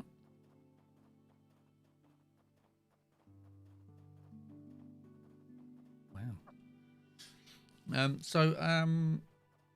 This demo is. Oh, so where are you releasing the game in the end? Do you have a release date yet? We're aiming for September, but we'll see. Oh, really? It really depends on the feedback that we get. Yeah, depends on what the feedback we get from the Steam Next Festival is. We really want to like get everyone's feedback and try to implement as much as we can for like the final release. So we'll see what feedback we get and plan out how long it'll take to get everything in. And this, so what is that? What's he doing? That's funny. We're using the Dragon IK rig, and it's pretty sensitive. So the festival. So what is that festival called? The Steam Next. What is that one? I've lost track. There's so many festivals now. I haven't got a clue what any of them are anymore. Oh yeah. So what is the Steam one? It used to be called the Steam Festival or Steam Demo Festival, but they recently rebranded it to be Steam Next Festival. So that's what. And what is that for? Is that showing for? Off a demo. Oh no! Come back. Oops. Yeah, I think just a bunch of sales and showing off like demos for games that are coming out later this year. Ah, okay. So is anyone? Do you have to have your game? Are you listed in Steam yet? Are you actually? I haven't actually checked. Are you on Steam? Do you have a page up? Yeah, we have a page for our prologue. That's where we're going to be hosting the demo at for the event. Oh, okay. So anyone who's got a Steam page can actually join this, no matter if they're at a demo stage, or I assume that is the point. Yeah, they're recommending people that haven't done they have a rule where if you've done a Steam festival before, you can't do it in that same year, because they're doing it from what, if I remember, anyone can correct me if I'm wrong. I believe it's quarterly or so when they whenever they do the festivals, and you can only do it once a year. Right. Okay. But they have rules where you have to, if you're doing a demo, to submit it by a specific date, and then you have to release the game within that year or something along those lines. Oh, so you've got to be pretty sure where you are to enter into it, right? Okay.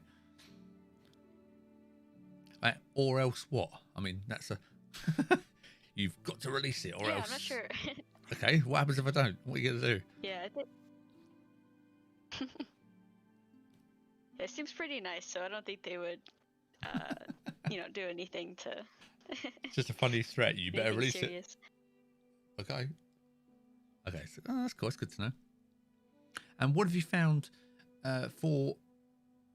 We've spoken about marketing and promotion before, but what have you found to be the most useful way of getting people to know about your game? Anything stand out particularly, or the most successful that you've had? Is there anything that's Definitely, I think looking at our statistics, it could be just because we have a bigger community on Twitter, but a majority of our traffic comes from Twitter. Most recently, I've found that I've been just on a whim. I started contacting Let's Players through Instagram, and holy cow, that works a lot better than trying to find out their emails and contacting through Twitter. Oh, really? But that's helped Okay. a lot now that it's a really nice direct way of contacting them. And then you can see most of the time they post games that they like and stuff, so you can see whether they'd be a good fit for your game. But yes, it's doing that, but under Twitter our most traffic is coming from that, so that was really interesting. Okay. Yeah, because I suppose being a very visual game, this is ideal for Instagram, isn't it?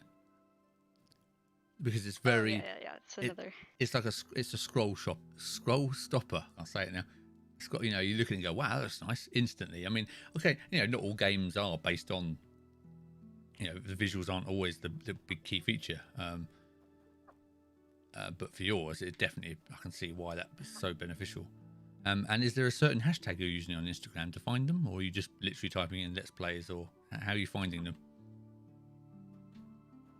Yeah, finding them through hashtags for similar games, and then there's the streamers connected, gameplay clips, and other hashtags like that. That's easy to find them with.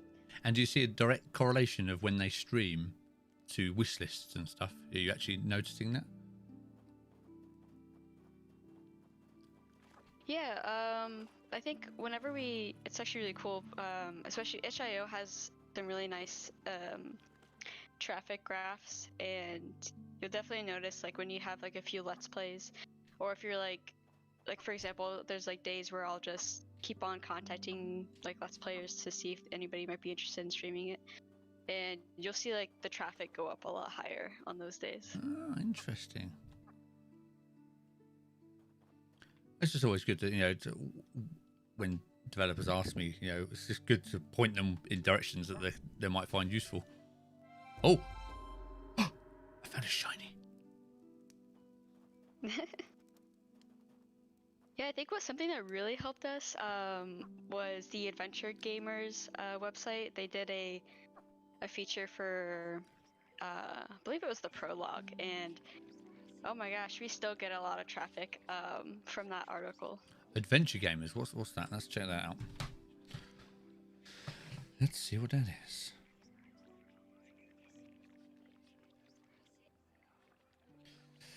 Those are some great takeaways. Looking forward to ways to promote always looking for new ways to promote my game. Yeah, absolutely.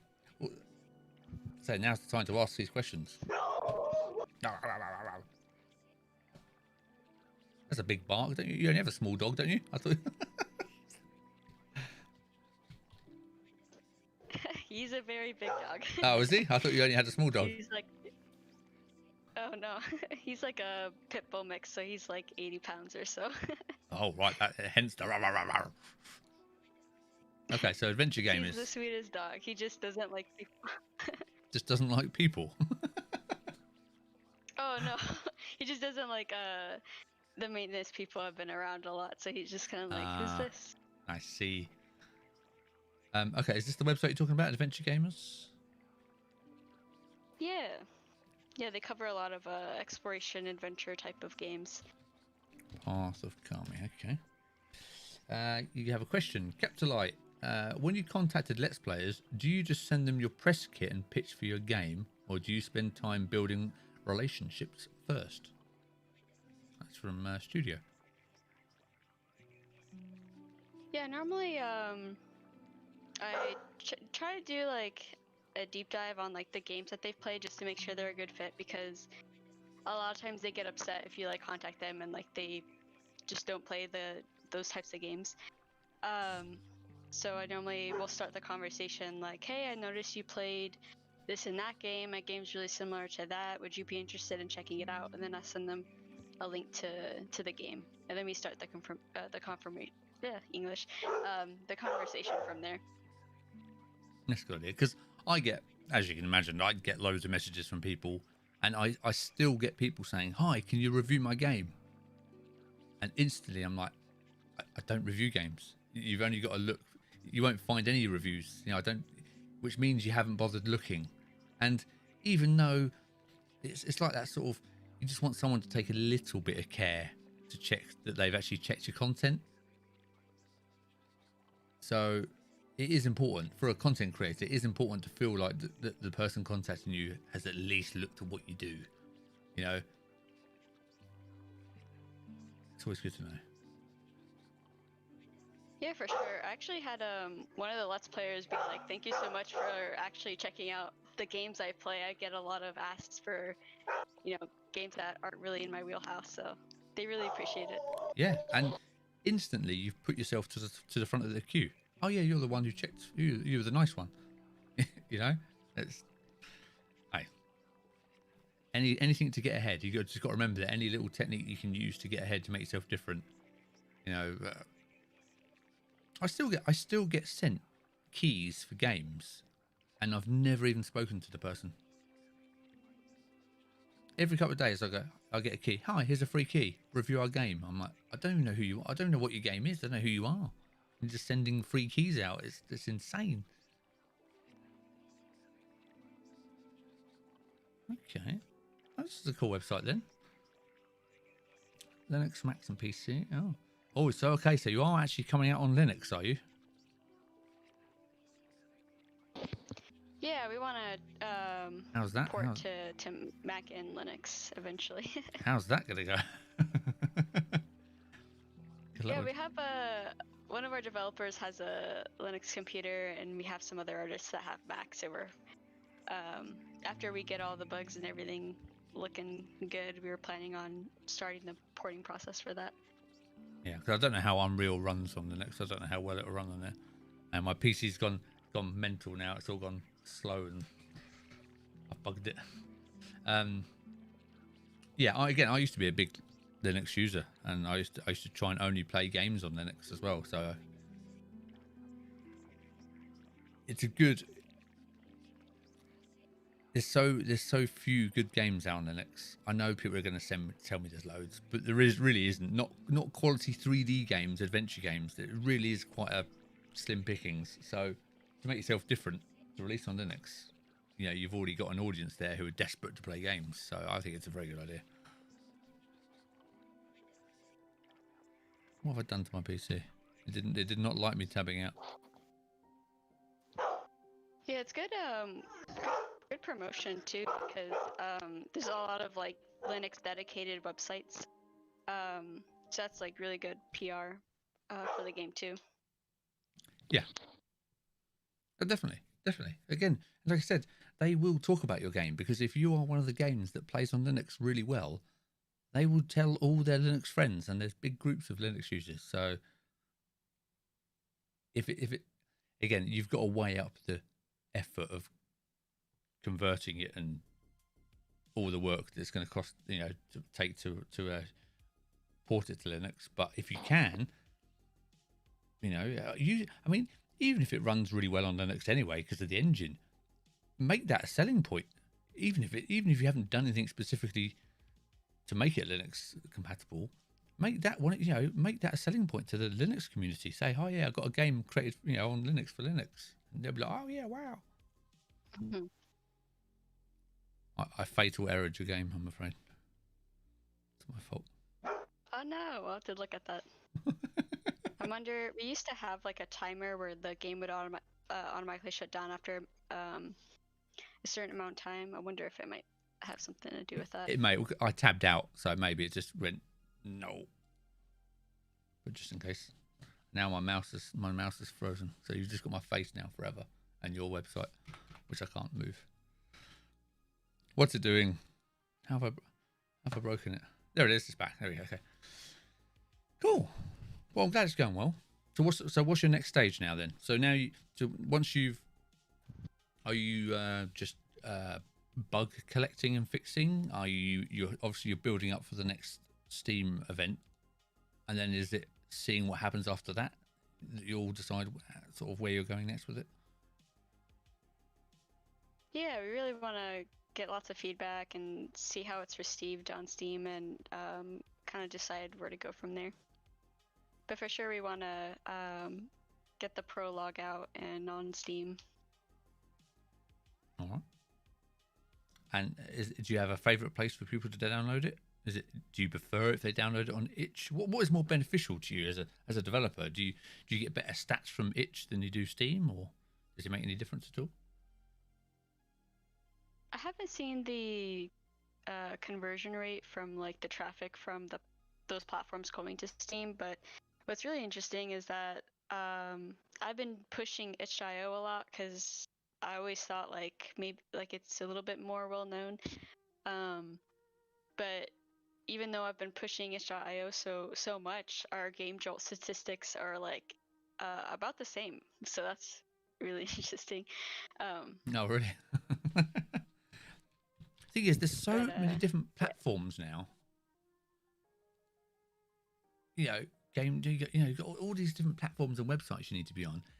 How do you decide which ones to be on? It's just relentless, and are you better off just being very active? You probably are very active on one or two of these places, or do people expect you to be on a certain amount of websites? I don't know.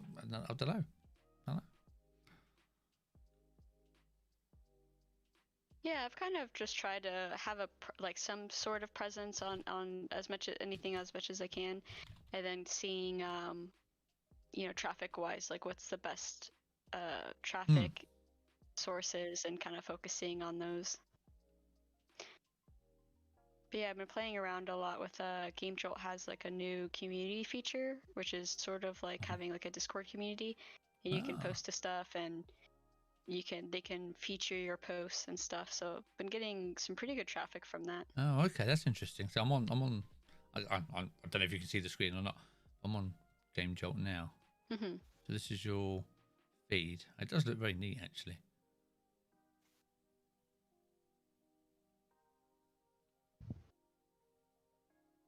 No.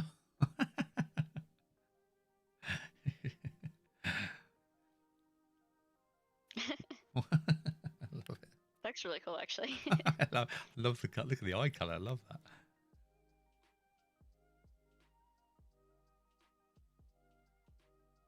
What are these ones here on your feed? Are these ones that you've shared? I'm so Sonic. I don't know what's going on here. I think it's picking up one of the words, maybe. Okay, maybe. Browse communities. Oh yeah, okay. This is quite cool.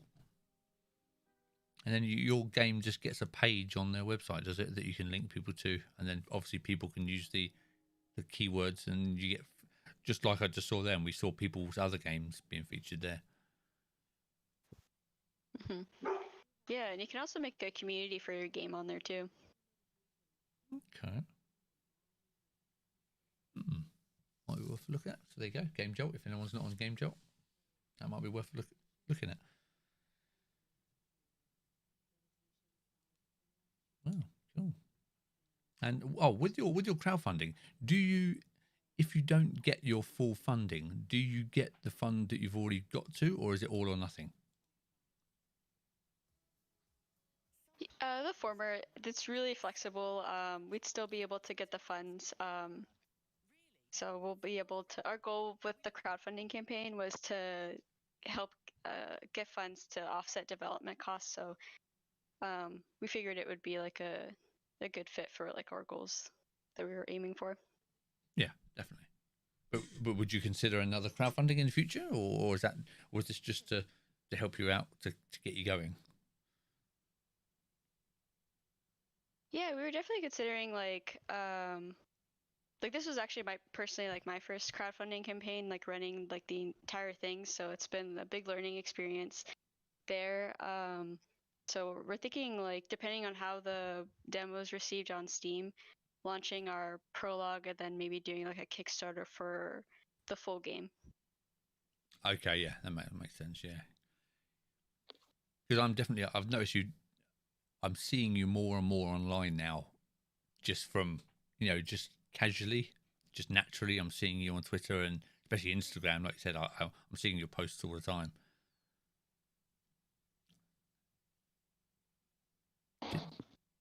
Sticker. Nice. Sticker. Oh, what's this? Game poster.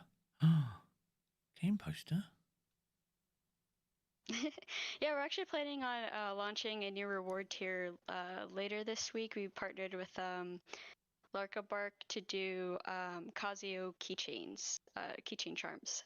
So we'll be putting up that soon, and then we plan on adding a like your pet on a scroll in game tier as well. Oh wow, that's cool. Yes, yeah, that would be fun for all the pet owners. Definitely. As soon as people start getting pet stuff, they're in, aren't they? People love their pets. Game poster. I do like the poster. See, I'm looking. See, I've got a. I don't know. Again, I don't know if you can see the stream, but I've got this blank bit of wall here, and I originally, it's the reason why I left it blank is because I have the wall here, and then I have a sofa here, and I was spinning the sofa around and then projecting films onto that blank bit of wall so I could watch stuff on a projector. Oh, nice. Yeah, it was cool, and I'm like, this is cool. How often do you think I've actually done it? Not often. Not often. Because any spare time I get, I don't think, oh, I'm gonna set the projector up and turn the sofa around and project. For God's sake, I just want to relax or do something. So I'm actually going to turn it into a little indie game wall, a little poster wall of just some of the games Oh, that that's cool. yeah, just Yeah, some that'd be really cool. some of the games that I've featured and dealt with and played that I've really enjoyed. It's just going to grow behind me there. So I'm always looking. But again, indie games, not a lot of them do posters. Just saying.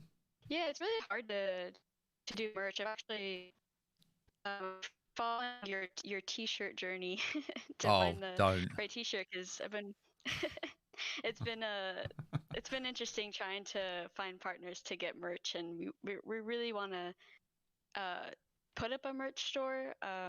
So we'll see what ends up happening, but Don't. Jesus. curious to see what you think is best. Well, I've got the next. Well, yeah. Well, you saw my Teespring nightmare debacle.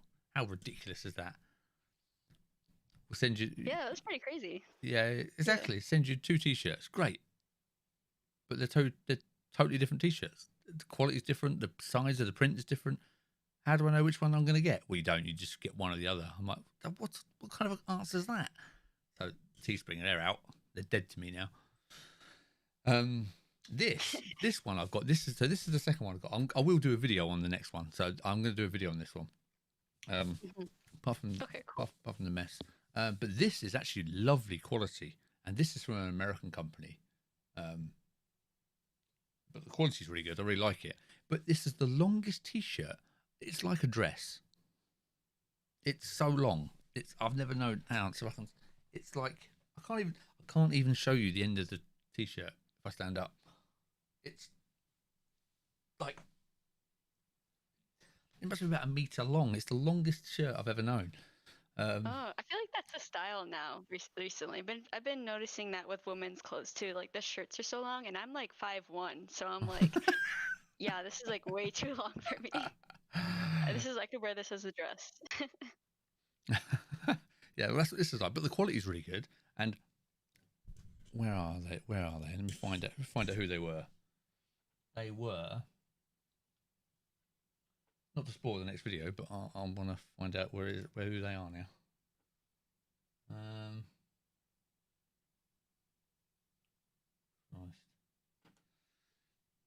Christ.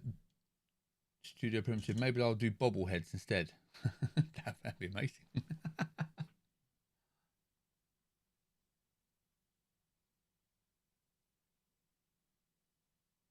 Because what I'm actually doing now, because like I said, I'm actually building the website for myself now, so I can put it all together in one. I'll do so many things now. I've got the stream, I've got the tea, I've got the everything at the minute.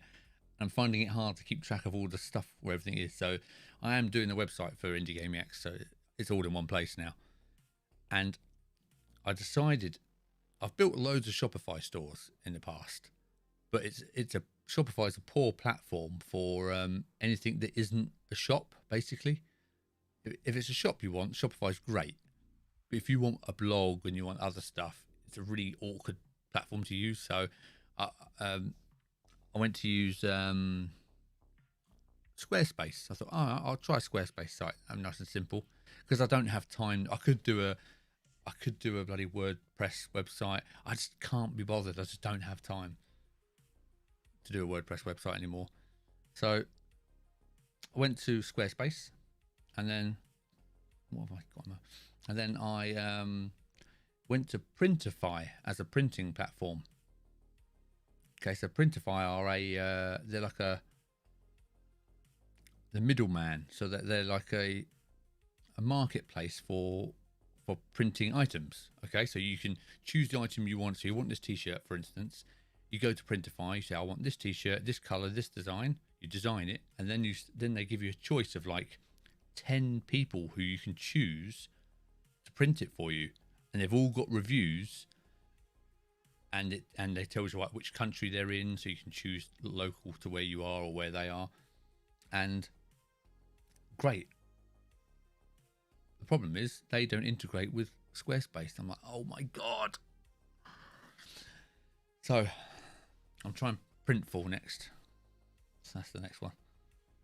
Mentioning blogs reminds me of a question. Do you think game dev blogs are still relevant these days? Is there any point in doing one? Game dev blogs. I think they're really helpful for the people who like are really interested in your game. Looking at the statistics for Path of Kami dev blogs on our website, I think we have an average view of around like 30 or 40 views, which isn't a lot. But I remember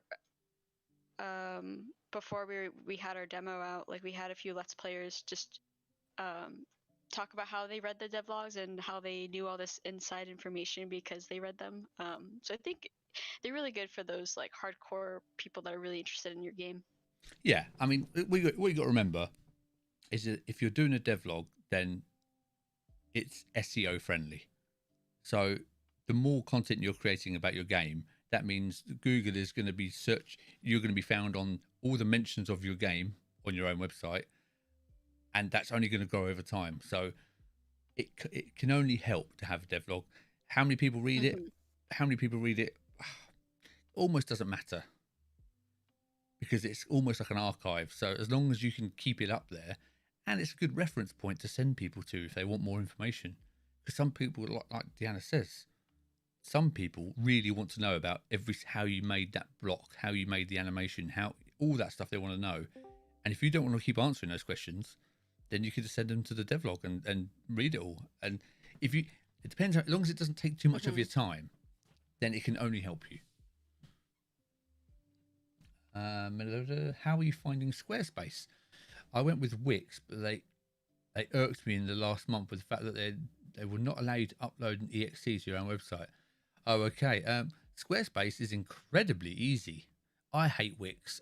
Wix has always been dreadful, in my opinion. I don't like them at all. I don't know if you can upload an exe to Squarespace. I have not tried it, I'm afraid. But to use it, very good, very nice. I find Wix really easy to use. Like it's simple to set stuff up. It's just especially in the early days when I was looking for like I was trying to keep like the website just limited to the website, like not have people need to go somewhere else like to Itch or GameJolt because then you can like I'd Yeah. rather have everything kind of linked back to one central location. So it just kind of irked me then. But now that it's on Steam, it's not really that big of an issue. Yeah, I mean, But, yeah. Wix is. I agree. Wix is very easy, but I was reading. This is probably old now. I was reading a couple of years ago, on Google search references and how they punish websites for being on the free platforms like Wix, and they don't actually show full results from free websites because it's generally seen to be lesser content if someone hasn't paid for the proper website, if you know what I mean. So they just naturally assume that the website is less quality. And that was a few years ago I read that, but it's stuck with me. Well, I don't know. I bit the bullet and I just paid for it. Yeah, well, that may well be different then, because they might pick that up to say it's paid for. But people using the free tier, they were apparently not indexed as well. So that's always put me off, and the search terms were less successful. So since I heard that once, it's always put me off. But it's better to have a Wix website than no website. Put it that way. Yep. I did find it a little annoying sure. to have, if you're not paying for it, have that really, really long site.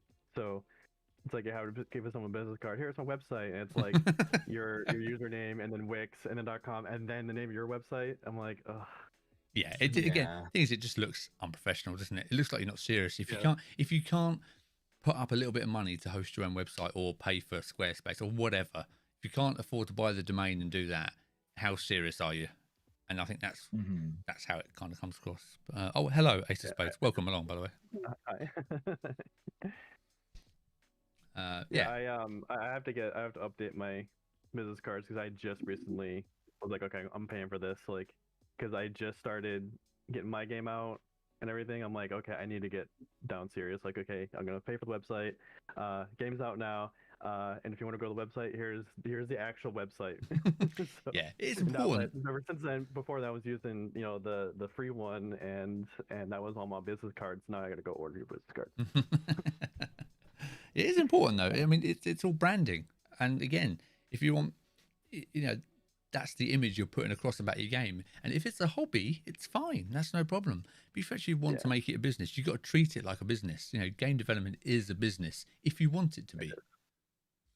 If that's what you're going for. Yeah, that was such a big learning curve for me because like when this first started, like this whole roller coaster for me, like in like I don't know, towards the end of last year and then like ramping up at the beginning of this year, it was like, oh, this is awesome. I'll just make money doing what I love. But like it had to change so quickly because all of a sudden, like I had to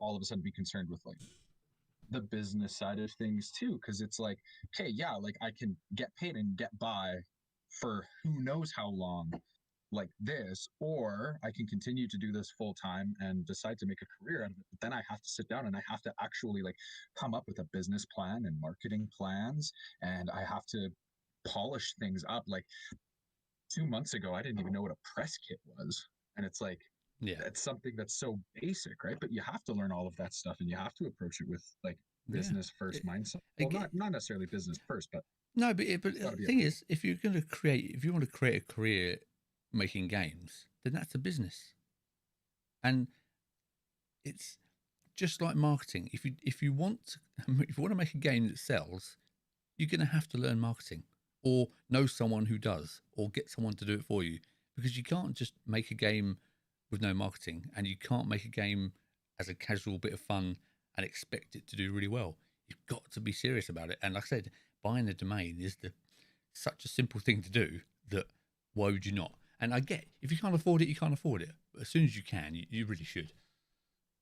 Yeah, it's not expensive either. It's like $10 for $12 for a year or something like that. Yeah, exactly. For the domain. Yeah, it is exactly. Yeah, that's for the domain, but then Wix is like, oh, but there's additional $20 or whatever. Yeah, to use your own domain, yeah. For premium. Yeah, I have a Wix Premium. I think for my website plus I have two email addresses with it. I think it comes to like, and I'm in Canada too, so it's around like $50 a month. But like in the grand scheme of things, it's not, you know, $50 a month, right? That's like a Netflix and HBO and well, that's half of my old cable bill. Yeah, yeah, exactly. Yeah. Do you think it's best to have separate domains for each game, or a website for your studio, all the games you're making of? Yeah, Deanna's answered it there, but yeah, I think it's better to have a studio domain if you're planning on making more games. If if that's what you're planning on doing, have a studio website, and you can always have subdomains for each game. That's fine, because if you have a separate website for every single game you make, there's no way in a million years you're going to update all the websites. You're going to forget about one or two of them, and a website that's not been updated is worse than not having a website, because people are thinking, That's a lot in your wallet too.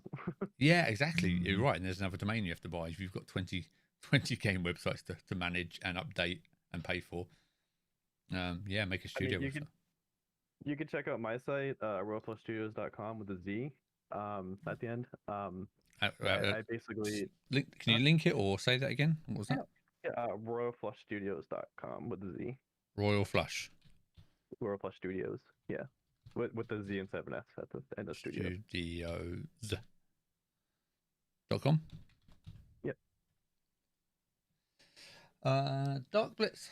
Hello, welcome along. How you doing? So, Oh, look at this. because I'm planning on eventually having like multiple series and everything. So, I was like, I'm just gonna make one studio website for everything. And so right now it just focused on my main series, the Masters. But because we have books out and we have the game now out, and we have more plans. So yeah, exactly. That's the right answer, isn't it? I mean, just have a studio website. Okay. Well, let's. So, thank you, Deanna. By the way, thanks for jumping in. Appreciate it. I like your background on that website. oh, thank you. Oh yeah, look at that. Well, let's have a look at this then. One of the ones that Wix.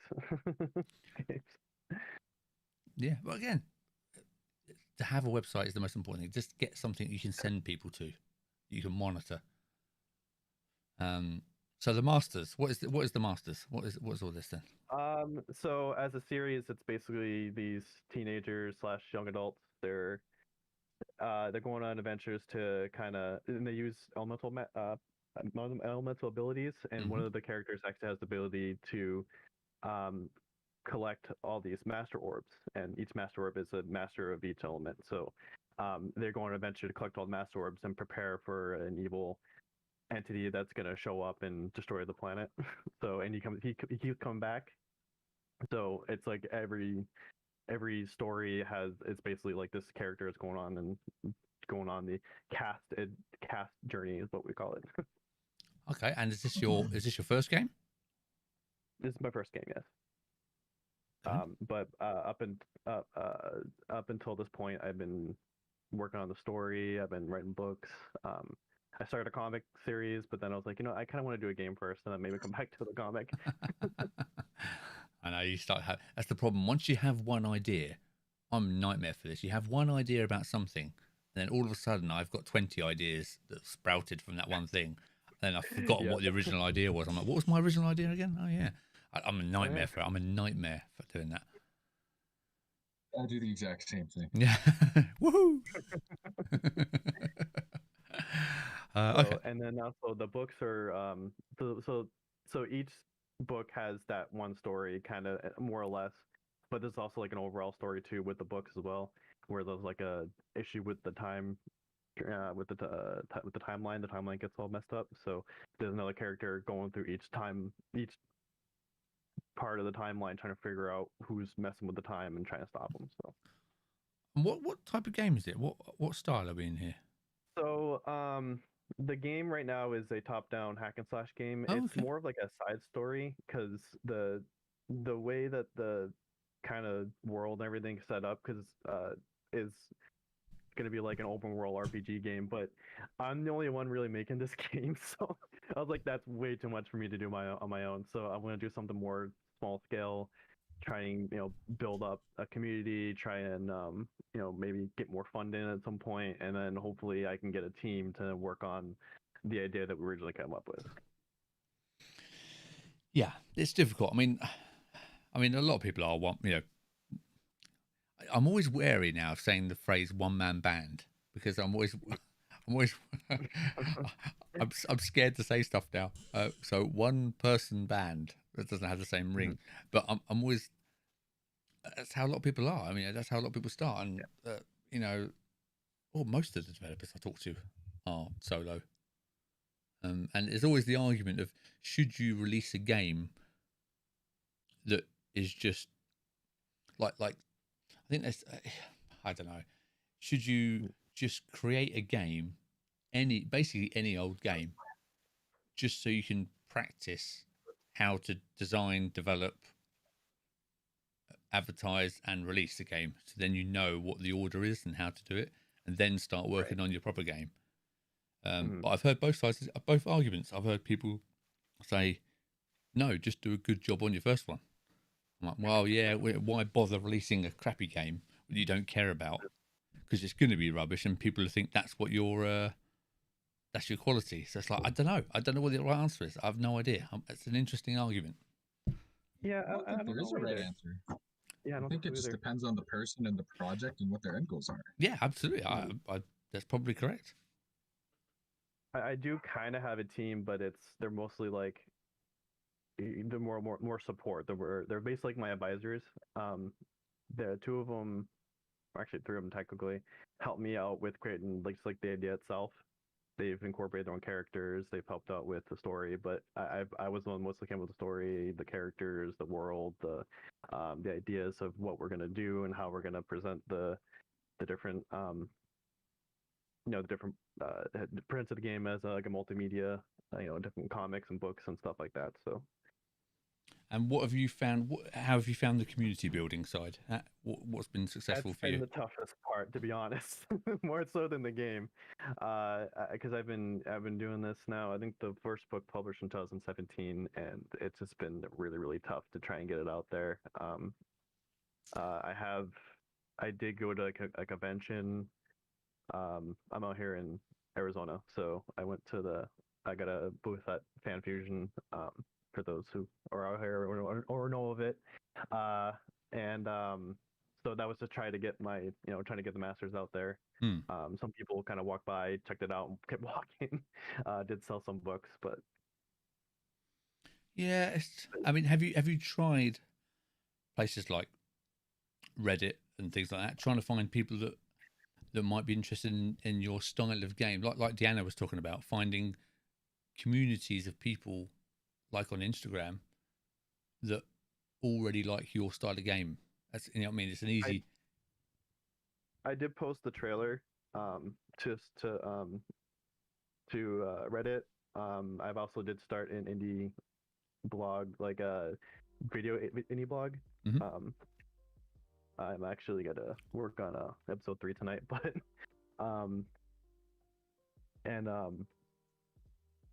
yeah, I just other than that, just posting on Twitter, putting hashtags, saying hey. But yeah, I haven't. Deanna came up with a really good idea with reaching out to Let's players who play that type of game. I was like, oh wow, that's a really good idea. I should. Yeah, Deanna's always got good. Like I said, if you make sure you follow her and this studio on Twitter, because they're really you'll get some great tips and really how to be so active. Like I said, she's always messaging me about games and ideas. And I think it's that idea of I know it's difficult because how do you've got to actually work on your game. You've got to remember that. You've actually got to do the work. And but you also have to be creating content for sharing and tweeting and messaging people. And it's a lot of effort. It is. It's a full-time job. That's why there are people that do full-time jobs like community managers. There's a job to be a community manager. I mean, managing a Discord server is a job. Managing a Twitter account, there's loads to do, and you've got to make the game, by the way. I'm gonna make the game, and since this is my first game, I also gotta work a day job because I gotta pay bills. Yeah, absolutely. So it is difficult, and like I say, sometimes there's no point. You can't beat yourself up about the stuff that you haven't done. Yeah. Just make sure the stuff that you do, do is the best you can. You know, it's and just connecting. I find, like, for me, I'm a connector. I like connecting with people. I like finding the people to do the stuff that I'm crap at. So I won't be if I can't do something, I won't learn how to do it. I will find the person that can do it, and I'd rather pay them to do it well for me rather than me doing a rubbish job of it. But some people love the challenge, and you kind of got to find out which one you are. A lot of developers do tend to be pretty poor at sort of people chatting, connecting. It's not a strong point in general. I'm massively grouping you all together there, but generally you're rubbish. You're stereotyping. I am You're massively stereotyping us. But is it a stereotype if it's true? I don't know. Generally, I am making sure that this is the best it can be, because that's what I want it to be quality. As an artist, I'm always just like, it's not good enough, it's not good enough. Like, but I know there's a limit, and so I do get to a point where, like, okay, it could be better, but I know that if I continue working on it, it's gonna spend another 3 years or something. So I'm gonna release it as it is because it's the best I can do right now, and I'm gonna continue working. So that's what I always approach art, and that's how I'm approaching this game. So I was like, but the problem I ran into immediately was, oh, I don't know programming. So let me learn programming.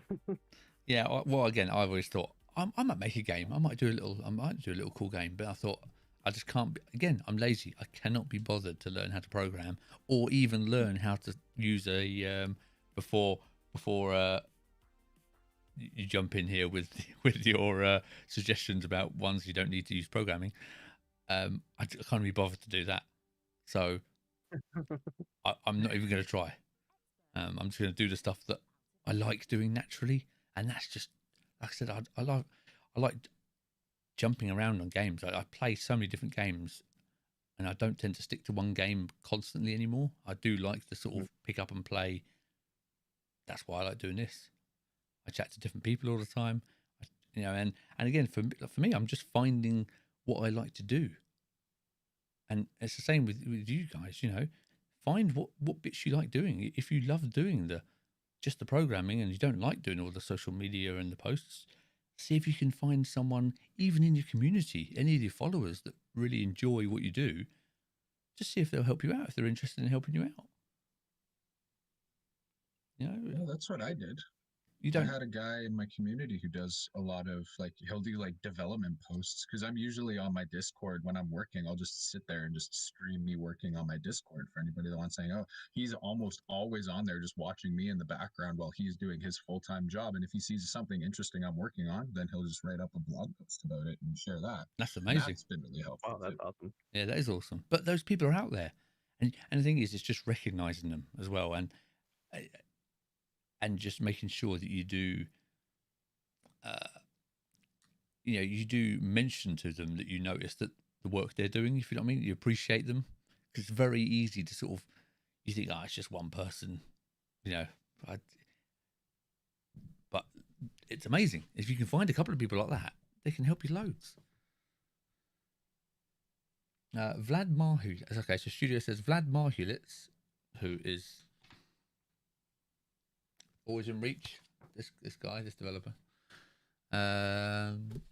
said he spent about 30% of his game development time on marketing. It takes a lot more time and effort. It can be a slow drip sometimes. I also think it's important to remember that there's an audience out there for every game. You just have to find them. Correct. And the thing is, it's not just finding your audience, it's knowing what your audience actually is. A lot of developers don't actually know who they're marketing to, because they're making the game they want to make, not making the game for an audience. So, which again, like I said, that's fine. That's no problem. There's no right or wrong answer. But if you're making a game about sausages, then you need to find out who else likes sausages, and you need to find. Pitch it to a vegan community, right? Yeah, you've got to find them. Find the sausage community, and show them. I'd say show them your sausage. show, I mean, show me your game. Yeah, but if you haven't done the research, it's important to check out where are the sausage lovers.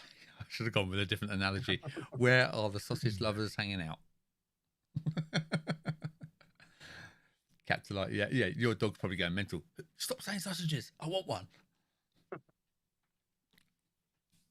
But this is but that's why I kind of wanted to just do these chats, because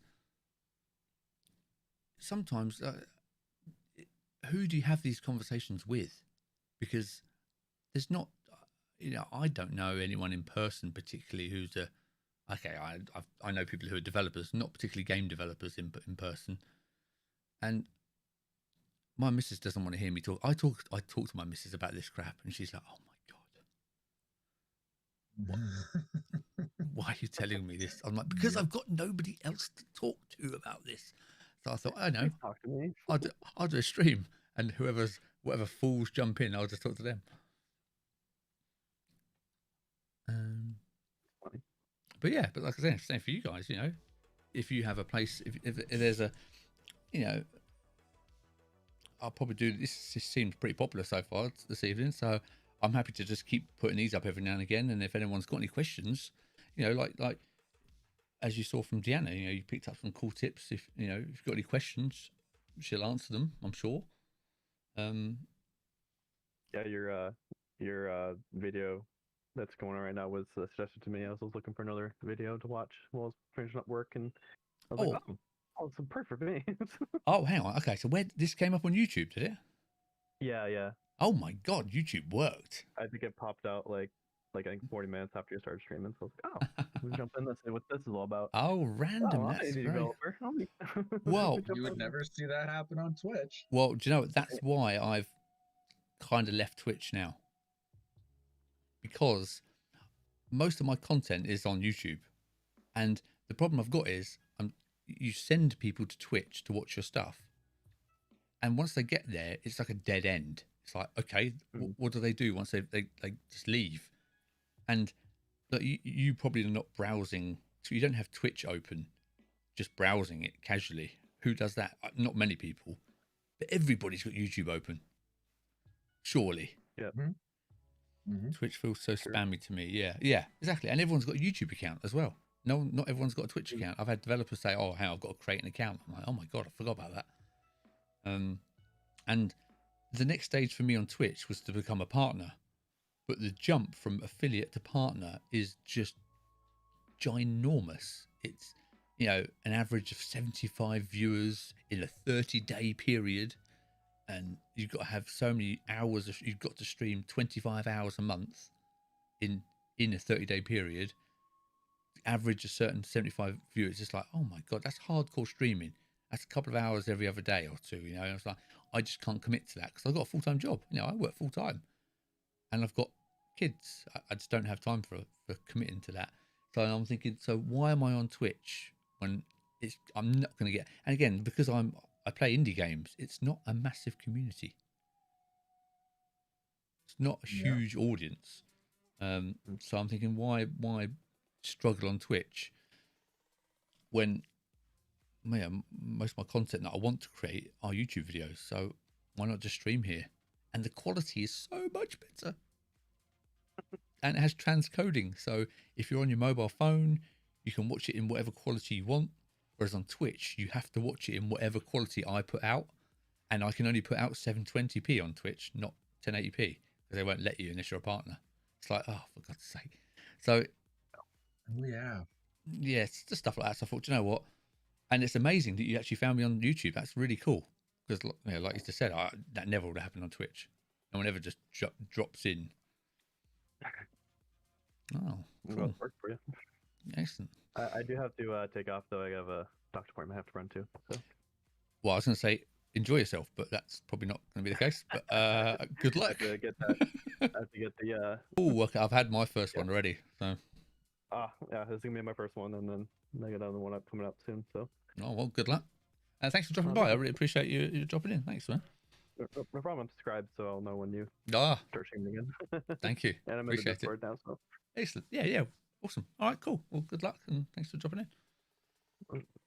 Yeah. So, Volak, it's just you.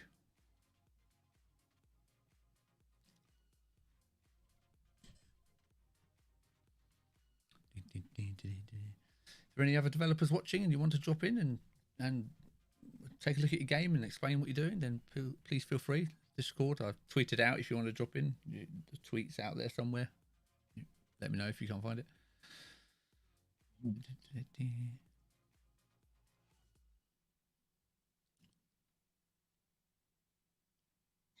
So crazy because I have a friend of mine. He actually sent me a DM the other day saying that he wanted to make some just like literally just games, not any.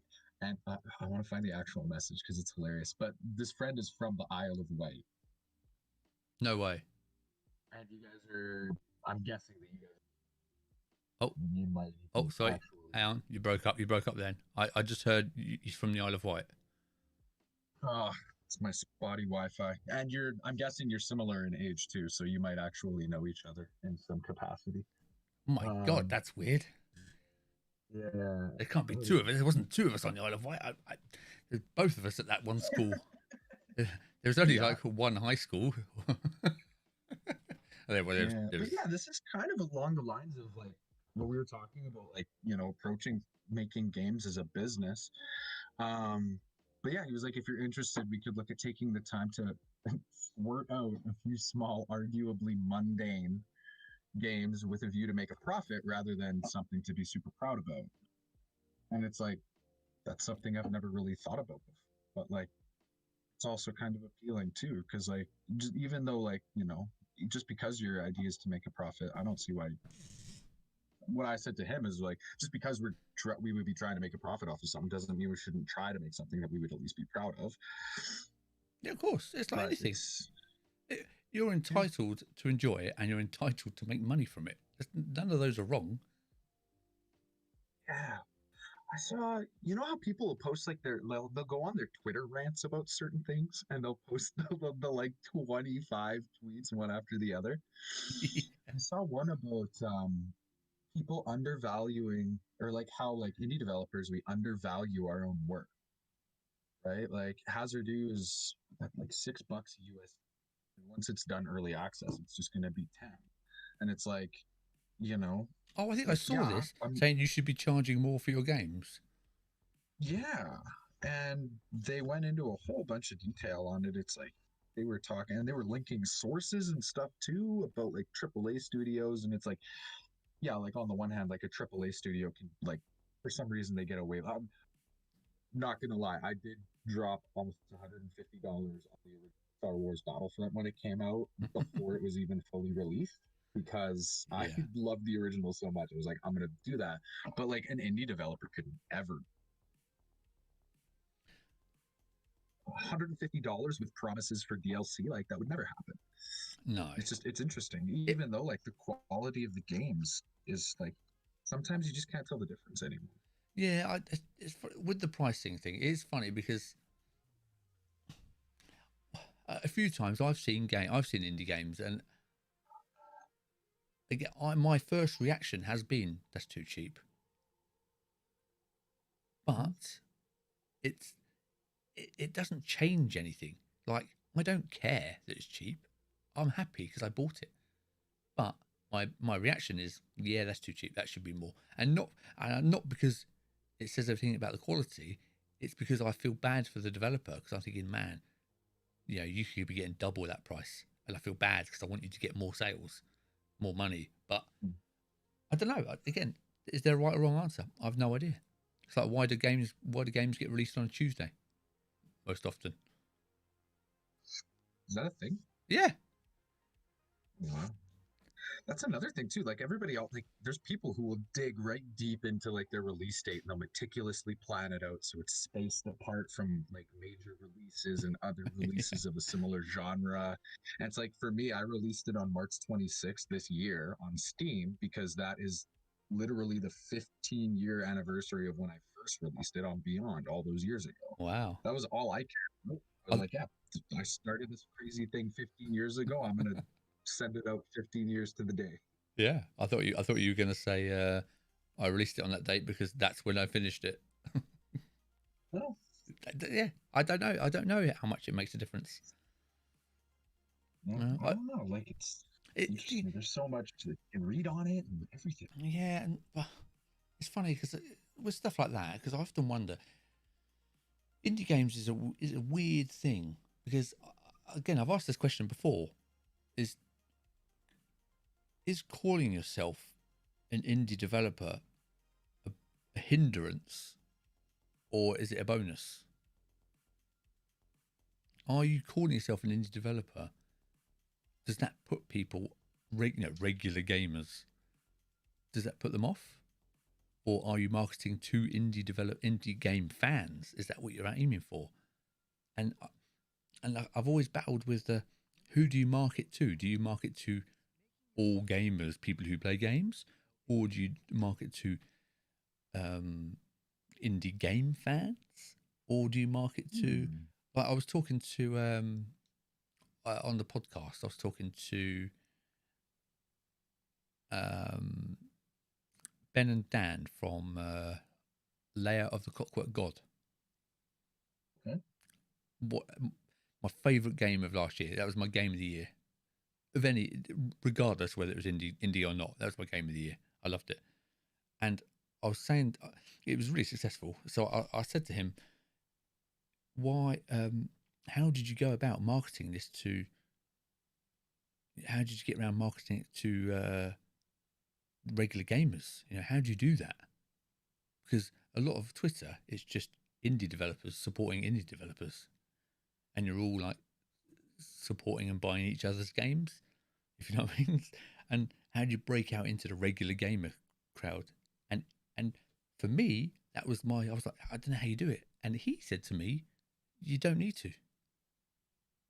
You don't bother. Don't bother with the effort because they didn't. And it's the developers that are buying all the games. If they're buying the games, I don't care if they develop or not. They're gamers, they're still gamers. So I was like, oh, okay, that's interesting. But I thought he was going to have some sort of technique or, oh yeah, once we broke into this website and then the regular gamers found us, then we made loads of sales. But he said, no, you don't need to. I was like, oh, wow. I was kind of shocked. He was like, no point. I'm like, oh, okay. That's that conversation over. Yeah, I don't know. Like I'm never gonna call myself an expert on these things, but like in my experience, when it comes to marketing, like I just want to be as honest about it as I can. Because the last thing that I want is for like especially with Steam, right? Like Steam's got their refund policy, I think it's 2 weeks and 2 hours or something like that. Yeah. But the last thing that I want is to, release a game and sell 10,000 copies in the first week and then have 9,950 of those get returned. Yeah. Right? Because they're like, oh, this game told me that this is what it was like, and it was not that, so I want my money back, right? It's like, so there's that to it for me. It's like I just want to be honest, and I think calling myself an indie developer, like that's accurate because it's what I am. I'm a one-man show. I've got, I'm the only one that works on it. I've got, I do have, there's a woman, and as she did the soundtrack, and her boyfriend did the sound effects. But other than that, that's all that, or she also did all the artwork that's on the Steam page too. But like, other than that, like everything has been. Yeah. I mean, I suppose I wonder if sometimes it puts a limit on yourself mentally. I wonder if it affects people that way.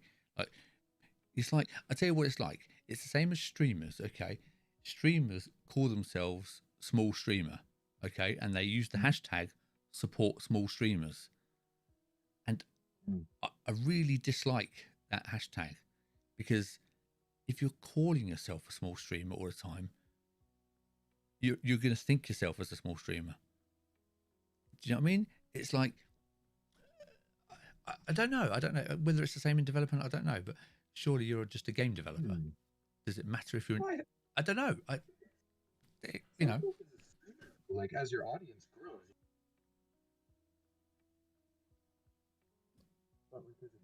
Oh, I've lost you a bit. Some Wi-Fi. That's all right.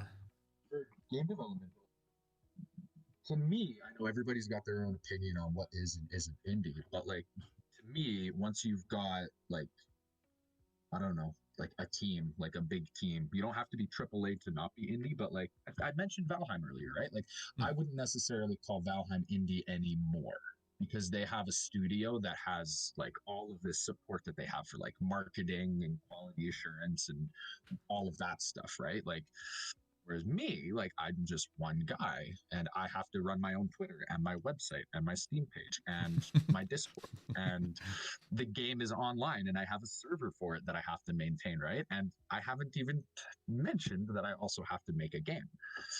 Right? And that's a lot of work. So for me, like yeah, calling myself indie is I don't know, it's just honest for me. Yeah, And yeah. another thing too is I think when it comes to marketing, like the more honest you are, like somebody mentioned on the YouTube stream, once you or where was it? Yeah, Studio Primitive. Right. I also think it's important to remember there's an audience out there for every game. You just have to find them. And that's super important, along with the fact that the people that like your game are probably gonna know other people that would like your game. And I think that the important part of marketing is like talked about already, like knowing who those people are that you want to market it to, finding them, and then making sure that they're the people that you're catering to with your game. Yeah. Because they'll find their friends, and especially for me making an online game, it's like they'll find their friends because they'll be like, hey, this game is really cool, let's play it together. And then now that one sale has turned into, you know, maybe 2 sales or 5 or 10 sales.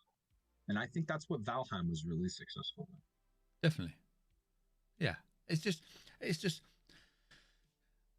you know, conversations like these, I just don't think many people get a chance to have them or have a chance to sit and think about them. I mean, I don't know how many people are thinking about these types of things, or if you need to, you might not need to. It might be completely irrelevant. I just find them interesting directions to go I've in. never thought about that before. No, exactly. You might not need to. I don't know. That's the problem. Problem is, I don't have answers to all these questions, but it's still interesting. Welcome back into the chat, by the way. Hello. And Bravo, another person. Hello, welcome into the chat. Welcome along. Hey, thanks. Appreciate it. I'm just working also. But yeah, Working. in regards to the game dev question, I think what I find it interesting is I'm also a, just a one man pony trick. I do everything, marketing and everything. But I've been gaining more followers and they want to do stuff for me. Like I have someone who's been doing pixel art and he's really great at it. And he said, "Oh yeah, don't worry, I won't charge you anything." Wow. Yeah, you don't even have to give me credits. Oh. So you sure? Yeah, I love what you're doing. And what game was this? Oh, actually, I have a game I'm making. It's called Town of Poe, and I have it on my YouTube channel. Just so I can let's have a look while we're talking about it. May as well see what we're talking about. Oh, it's on the Discord. I posted it on my introduction. Oh, let me find it. Carry on. I just wanted to have it on the screen, so we're. Where have I done it now? Introduce yourself.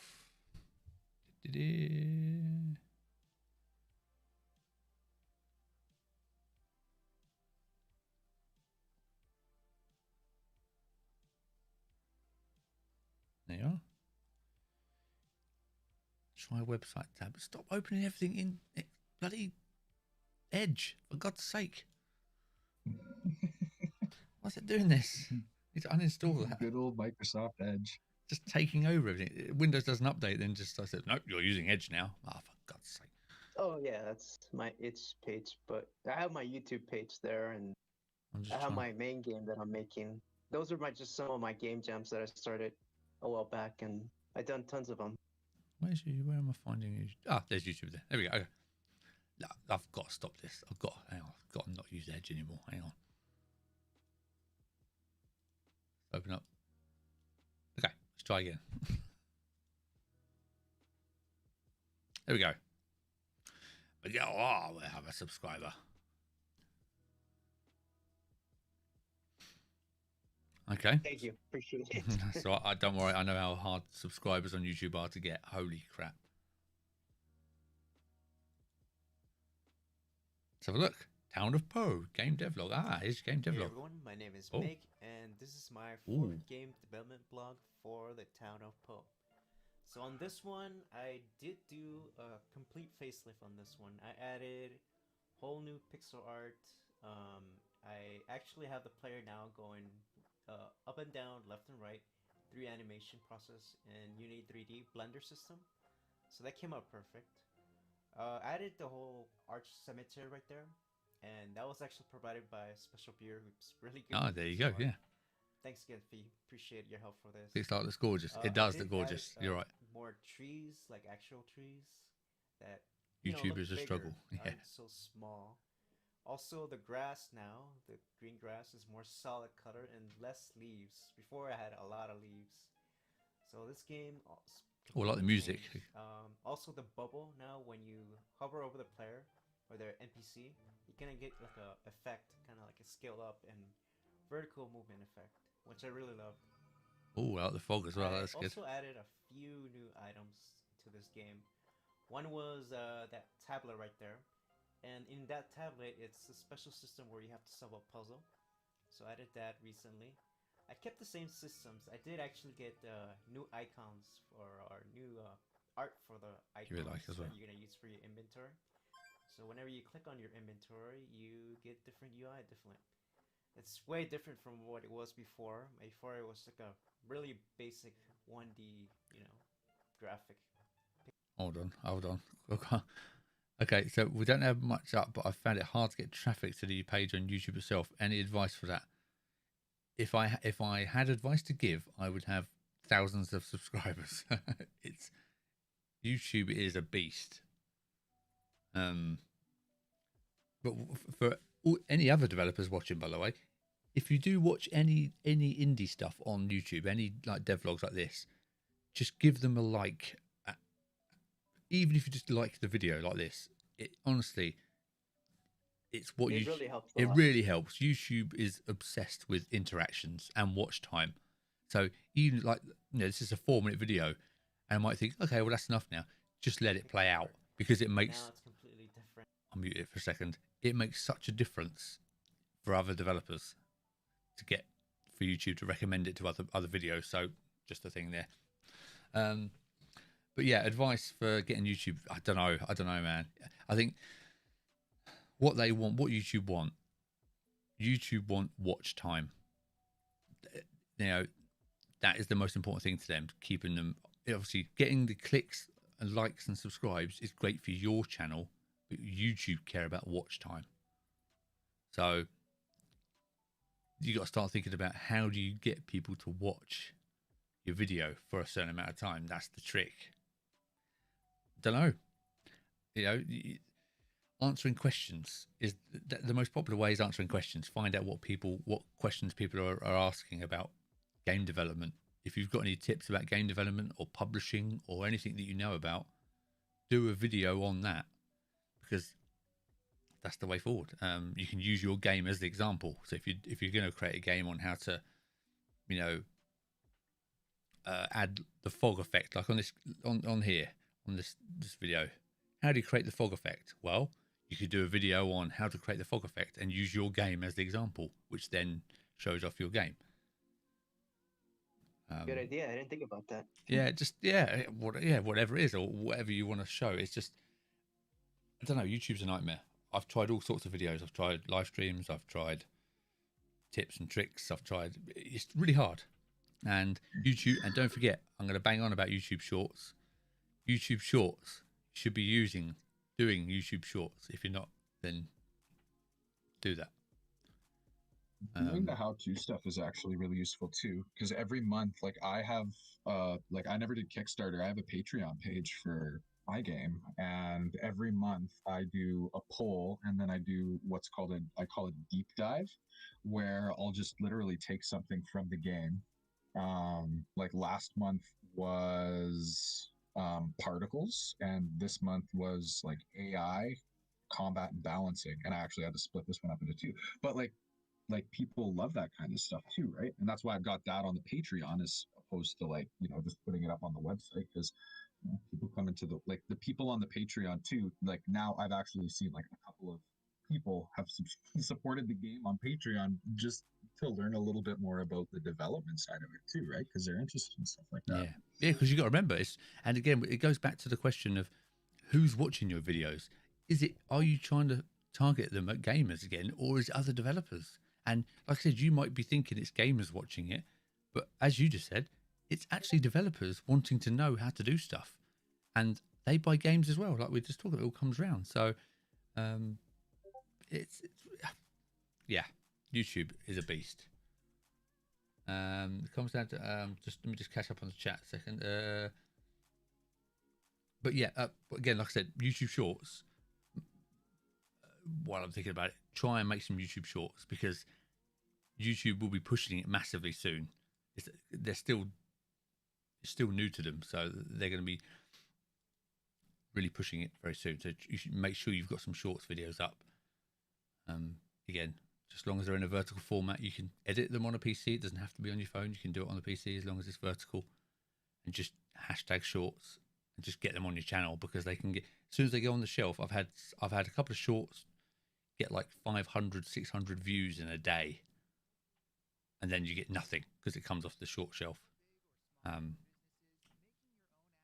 It's definitely important to do that. That's good to know. We'll try some stuff. Yeah, turns out the drink has a. Have I missed a bit of chat here? Turns out the drink has a huge following on the East Coast, which I didn't know. I'm definitely missing that. Useful to other people. Oh, I started a soda review channel. Wow, that is niche.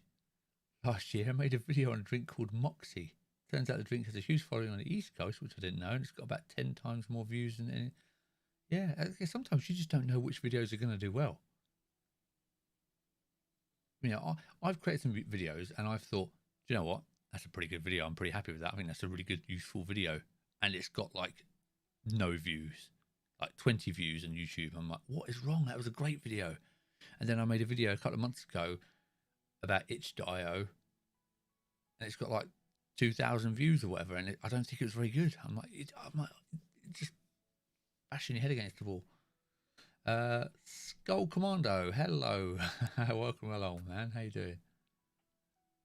It's really hit or miss. And sometimes you make a cool video and you think, oh, this one's great. Yeah, all the time. No one watches it.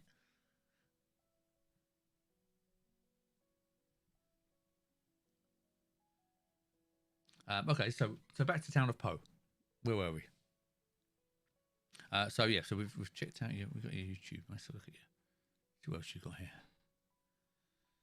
So you've got Tiny Boat, another little game jam game you got here. What's this? Yeah, I've done game jams, I've done tutorials, I've done different things. But I see the development doing really well. So that's one of like example game jams.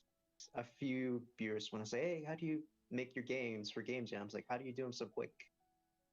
I said, okay, well, here's a tutorial. I got a few followers from it, just helpful. Yeah, I can. It says studio. Some of the most popular videos on YouTube for game devs are how to make money, how much money did I make with my game, or how to make a 2D platformer. Yeah, that's a good point. Like I said, it might be worth trying the tutorial one rather than the gameplay ones. That might be worth a go. I don't know. Hey, you tell me if you suddenly got 10,000 subscribers on YouTube, come and let me know. But again, I'd be interested to know. Interested to keep doing these sort of just these live chats to find out what's working. You know, if we all start sharing what I say, we like I'm a developer. I mean we as in us, the royal us. What's working? You know, let us know if you found out a strategy that works really well, like Deanna was saying, with the contacting let's plays on Instagram was very successful for her. So you know, maybe we should all start looking at that. Again, not me, you. Start looking at that. The game jam. How did you find the game jam? Have you found that is that pretty? So I done already like 21 game jams. Holy and crap. I think I started with game jams because I was like, oh, I can't really do games. I'm just me. But Yeah, I noticing that I get faster with making games, which has helped me a lot. I know now my scope isn't so big, and I can finish games quickly, and I can do things I can just couldn't do before. It would take me maybe a month, 2 months, but definitely I would recommend everybody starting out with game dev. Just start out with a weekly game jam or something that's like in a week, and just scope it out. That's easy. And like I said, a lot of times those game jams you end up making bigger games out of them.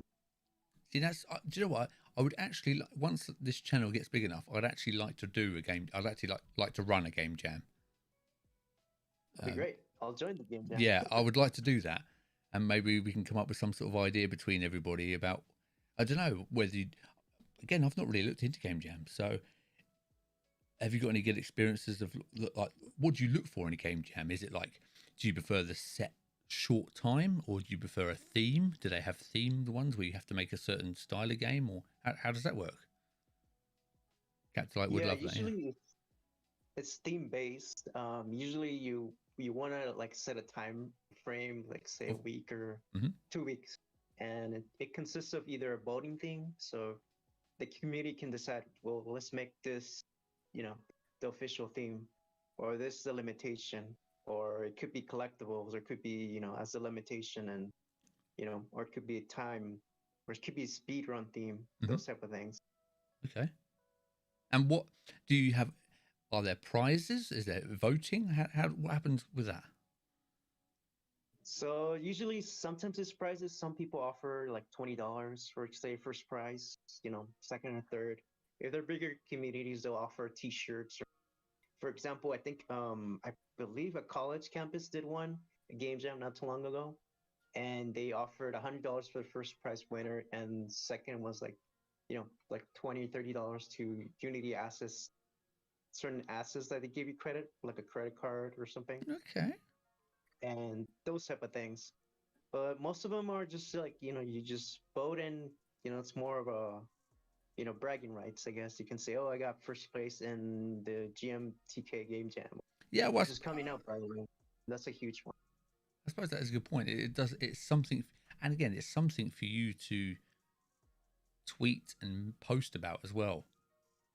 It gives you content to post. I'm entering into this game jam, etc. I won this game jam, etc.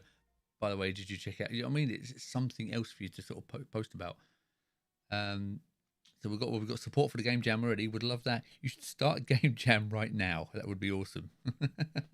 You don't really need to offer prizes. Right, go. Oh, just for the competition, teamwork, development skills. Yeah, I would like to offer some sort of prize.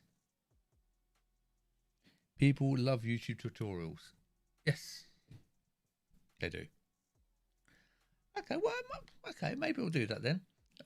I'll tentatively is a word I can't say apparently.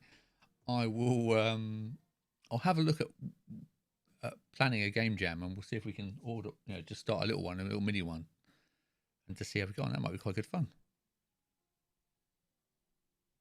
Yeah, That'd be great. That does sound like fun. Yeah. Yeah. We could make a cool little theme. We can come up with some ideas if you want. Maybe in the next live stream, we can come up with some ideas for a game jam. If there's anything you'd like to see or try, and who knows, I'll contact some people about a prize. I have a few ideas for people. You could even offer like Steam keys or something for a couple of the indie games around your community too. Yeah, absolutely. Again, well, I think it is.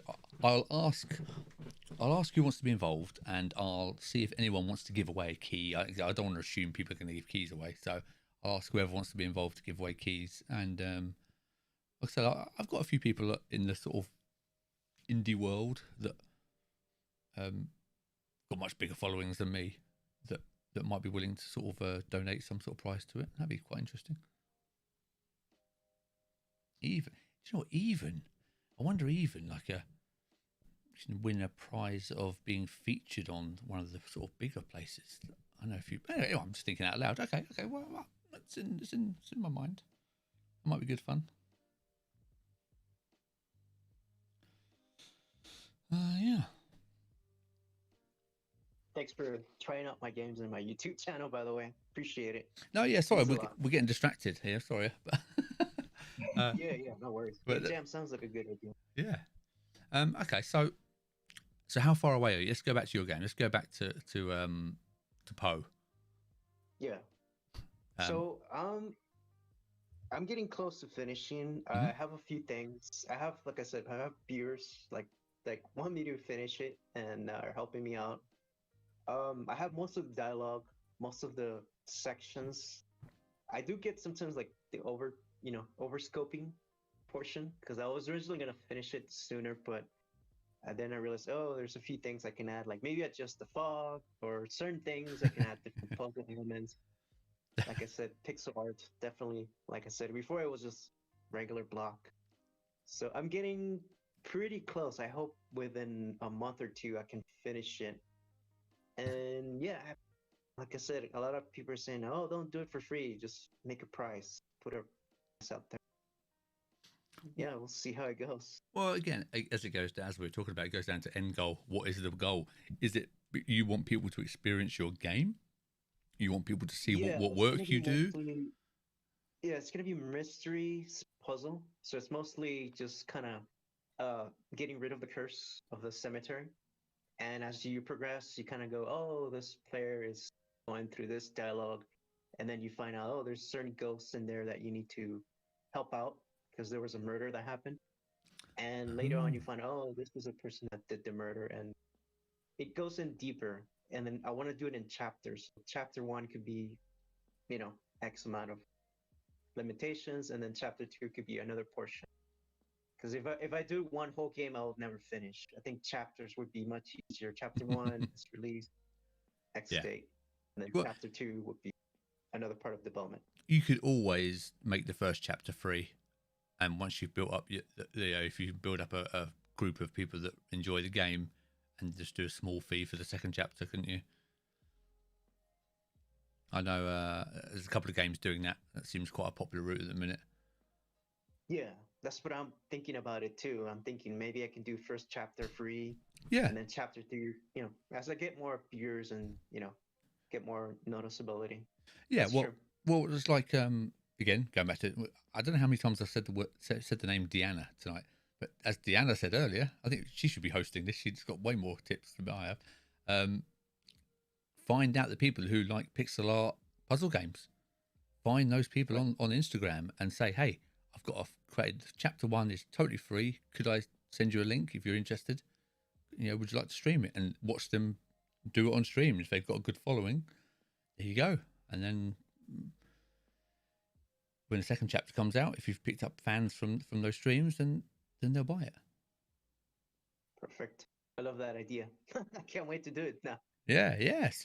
Again, Instagram is great for games in general, because I know we were saying that Path of Kami is very visual because it looks gorgeous, but pixel art games are also very popular on Instagram because pixel art looks. If you like pixel art, then most people think most pixel art is gorgeous because we all love pixel art.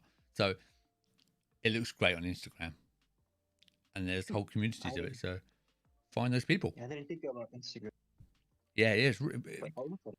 it's really popular. Instagram's really big for it. I don't use Instagram an awful lot, but it's really popular with indie developers. I don't use it a lot either. Like, is it better than Twitter? No, because you don't have the conversation. For me, again, I don't use it as a developer, so for me, I like the conversation. But it's very good because if you share a screenshot on Twitter, it goes by so quickly, and it's so, you know what I mean. And sometimes like the layout is a bit rubbish, and it crops off half of it if you don't set it to the right scale, all that rubbish. Yeah. But Instagram, as you're scrolling, you're looking at one picture at a time because that's all on the feed, isn't it? Twitter, you might see 20 tweets on. If I go to my Twitter now, look. So there's my homepage. I'm just seeing, it's just, oh, look, I've actually got loads of pictures now. I've said that. What's going on? Look at this. What are the chances of that? But it's kind of like a mess, if you know what I mean. They've got some short posts, like that one's got lost. That was lost because that one hasn't got a picture. I've lost that one now. Oh my god, how many? I can't believe how many posts I've got. What the hell? It's just very messy for pictures. Again, we should still be posting on that. And then if you go to, let's have a look, Instagram.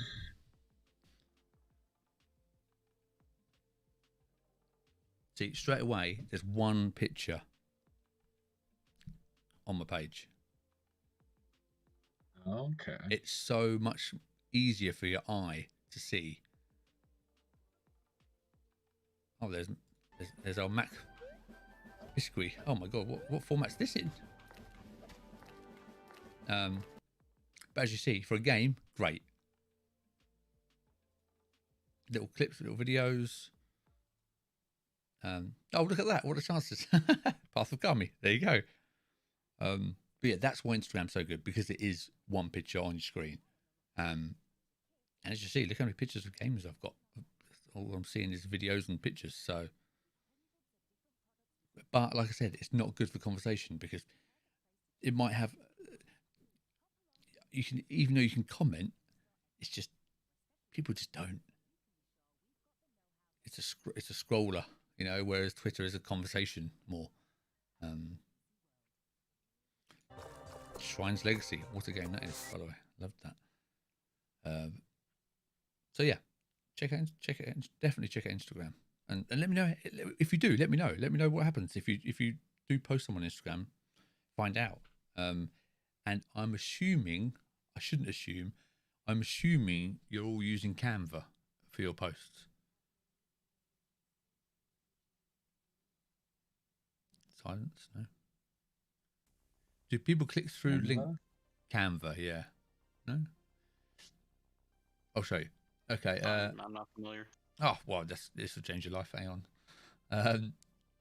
Sorry, studio, I'm missing out your messages here. I think I need to get my game on Instagram. I haven't tried it yet. Okay, definitely do that, studio, definitely. Jordan Morris, Haiku the Robot, another guy we had on the podcast. Really nice guy. Has a huge Instagram following. He's been, yeah. Now, see, what Jordan is doing really well is he is posting pictures and clips of his game all the time,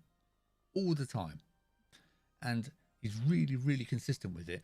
And because he's got a really nice color palette on his game, it stands out straight away. And he's got a cute character as well. You know, the main character is a cute little round robot. Who doesn't love cute round robots? So it already looks good on to the eye, and he's consistent. Hashtags are super important on Instagram too. Yeah, absolutely, Capsite. Yeah, that's how people find stuff. Hashtags, and that's how you found your influencers. Canva is amazing. Yeah. So okay. So if you're looking to post stuff on any social media or anything, okay, Canva.com. CANVA. Okay. So this is. They have free accounts and they have a pro account.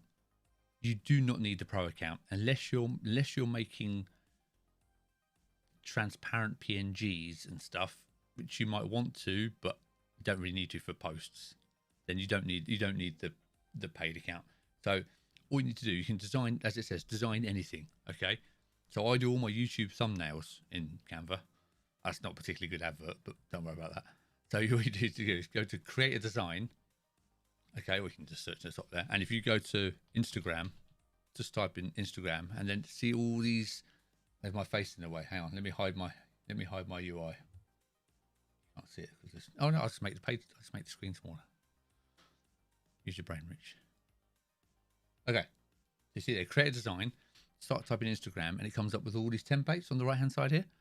So if you go for Instagram post. Okay, so if you hover over it, it tells you the dimensions of an Instagram post, 1080 by 1080 pixels. Okay, that's what, and you click that, and it just sets up the template now. So that is the perfect size for an Instagram post. And then on the left here, you have all the templates, which are, you know, I don't know, half of them, quarter of them are free to use. So the ones with the little crown are the pro ones, which you have to pay for. But let's just say you want this purple one here. You just click it once and it loads it up for you. Okay. And then you can just edit it and change it. So you could do the Indie Gamiacs Game Jam.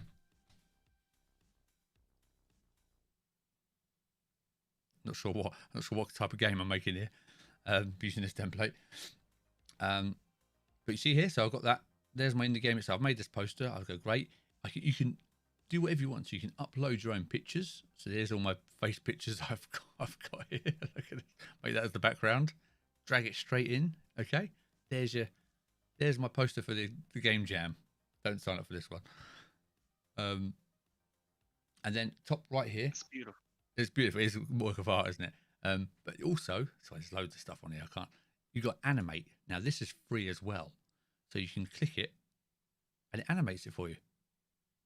So you can download this now as a GIF or an MP4 and share it, and it will load. When it loads, it will load like that. Okay, so then you go download, top right. You can change all the settings, by the way. There's tons. Upload your own do whatever you want. They give you free pictures to use. You can add new text, audio, loads of stuff. And then you just choose what you want. Download it as an MP4 video. Download it as a PDF, a PNG, high quality PNG for your Instagram. Hit download. There's your Instagram post. The exact perfect size. There you go. And you click it to open it, and there's my game jam. There it is.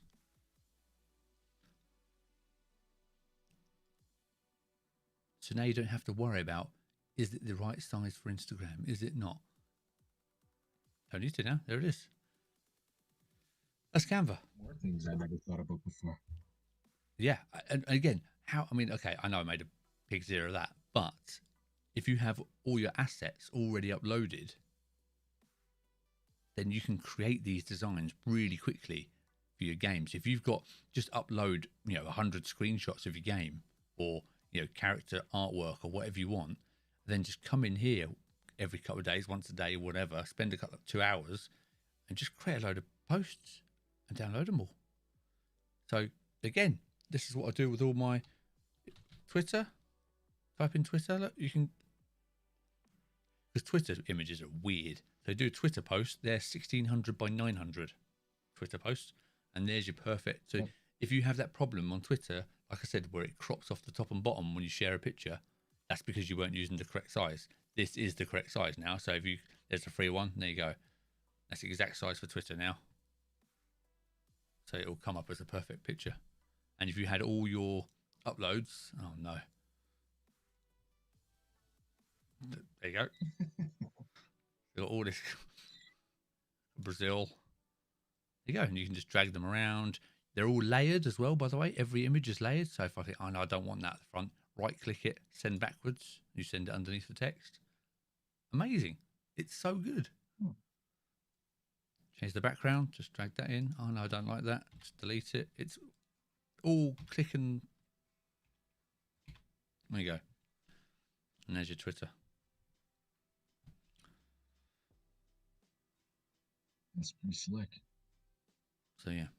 Like I said, if you're doing it any other way, you're just doing it hard work. It's just a harder way to do it. So that's definitely the best way.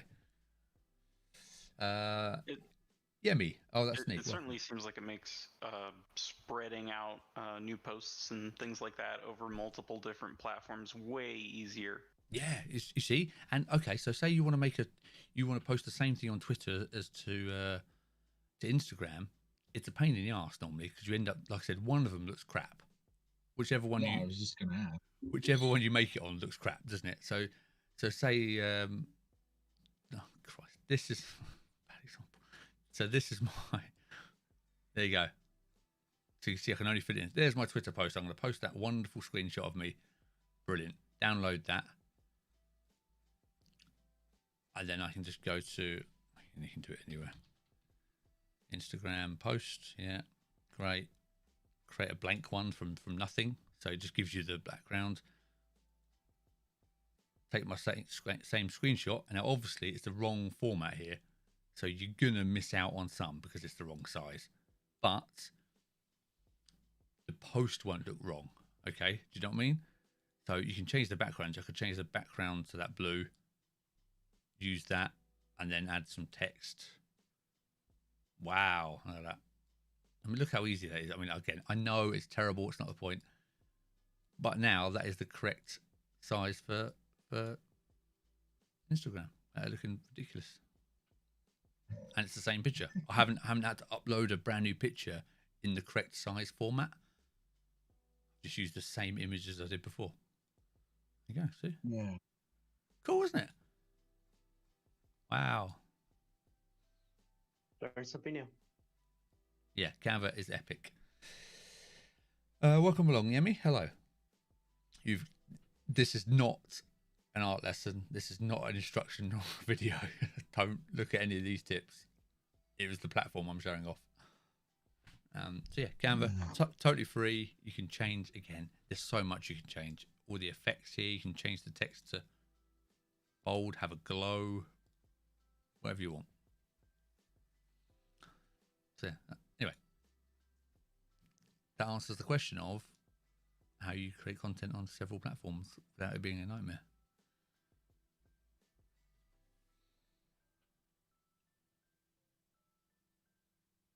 Farlek invited me to chill here. Oh, well, thank you very much.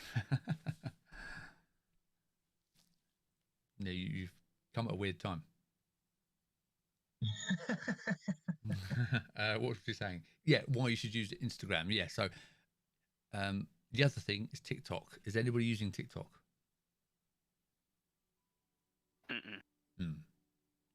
See, I would concentrate my efforts on YouTube personally.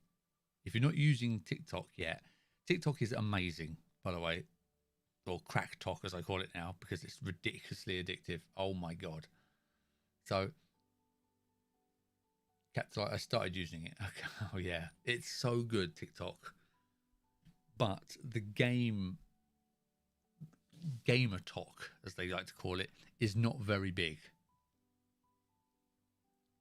So it's not a huge community on there. I think you would be better off long term making YouTube shorts. So YouTube shorts are just TikToks. They're the same thing. 1 minute videos in a vertical format. One's on YouTube, one's on TikTok. But like I said, again, I've done a whole video, a YouTube video. There you go, instructional video. I've done a video on this, why you should be using shorts if you're a developer. And again, if you're making a short for YouTube, it's exactly the same format for TikTok. So you may as well upload it to both. It's the same file. Just upload it to 2 different places. Helps me able to do cross content for Insta Reels and YouTube Shorts. Yeah, there you go. Exactly that. Yeah. Yeah. Do you know what? See, Insta Reels. I've never even used Instagram Reels. I know you can. Again, it goes back to Canva. Instagram Reels video. Are they the same format? Also, Facebook Insta Stories and tweet fleets. Oh, for God's sake. Yeah. I don't think I get notifications. Sorry, say that again. Notifications for the fleets on my phone, but I've never watched them. No, I don't watch fleets either, to be honest. And I don't watch Instagram videos either. I don't watch them. I just scroll the feed. But it looks like it's the same format. But again, it's going to be, unless you've really got the time, excuse me, it's going to be very difficult to keep up with all these. And I don't think you need to. They're just nice. Again, if you're going to make a shorts, you almost may as well upload them to TikTok, because it's literally just dragging it into another thing. So, oh my god, my throat's gone. But Instagram, definitely worth checking out. Twitter is the main one. I think Twitter is definitely the most active. But the problem with Twitter is that the feed is so fast, and because we're all in different time zones, like I miss all the Americas tweets in the evenings because it's the middle of the night for me, so I don't see any of those. Because the feed goes past too fast. Yeah, these are all gone in, and I always have my on. Oh, so it's changed it again. Look, I always have it set to latest tweets, so I see the latest news on stuff. So if it comes out in America, I'm going to miss it, because Twitter keeps changing this to to the top tweets first, and I hate that. I don't like it curating my feed for me. I like to see what's happening right now. I always change that to latest tweets.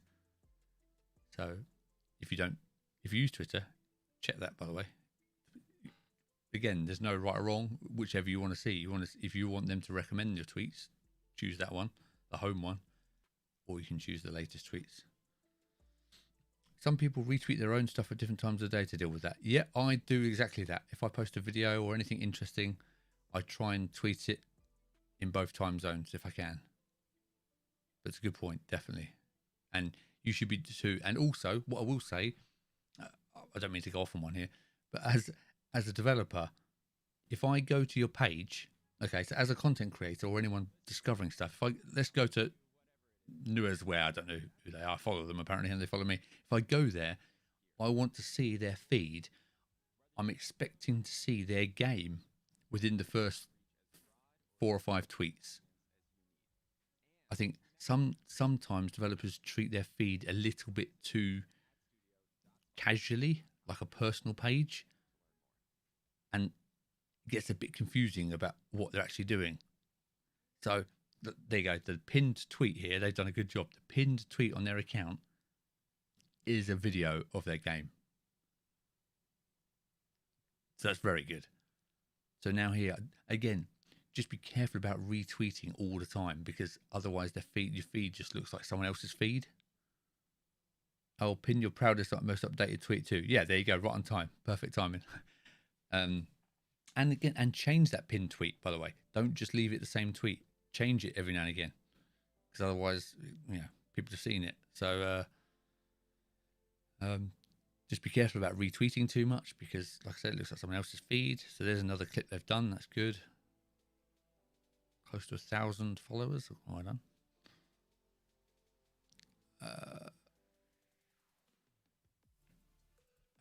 That, by the way, I will say for this new Eyeswear, that is too many hashtags for Twitter. That is way too many. Twitter, like 2 or 3. Yeah, exactly that. 2 is what the algorithm likes. 2 or 3 hashtags is all you need. There's no need to do 1, 2, 3, 4, 5. They got about 20 there. And again, it looks like the tweet is a hashtag tweet. I've not even noticed the text. There you go. 2 or 3, correct. But again, like now, see, I've gone down 3 or 4 scrolls and I haven't seen their game. So just make sure people see your game more than anything else. If I go to their feed, I'm seeing other games more than their own, and I can see other tweets on my own timeline. I don't need to see it on theirs. You know what I mean? I know it sounds a bit mean, but I just want to go to your feed to see your game mainly. Looks like a cool game though. But I just need to sort out their hashtags. Yeah, there you go. There's a Twitter tip. And also use TweetDeck. I haven't installed it on this PC. It's a new PC. Use TweetDeck as well. You should really, because then you can set up. It's free. Don't worry, it's free. Free. You can set up. There you go. It's logged my TweetDeck back in. So this is TweetDeck. So if you are using Twitter a lot, then this is what you do. So you see here, this is my home feed on the left-hand side. This is my regular Twitter feed. Here's my notifications, so I can see what happens. The private messages here. And then I have hashtags that I follow.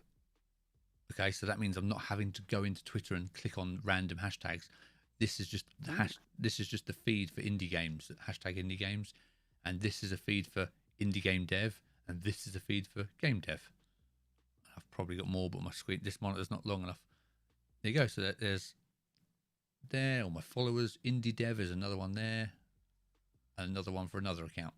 So you can have several accounts here. So that's another account I've got there. See? I did not expect it to keep scrolling to the right. Yeah, you can have as many as you want. You can go as wide as you want.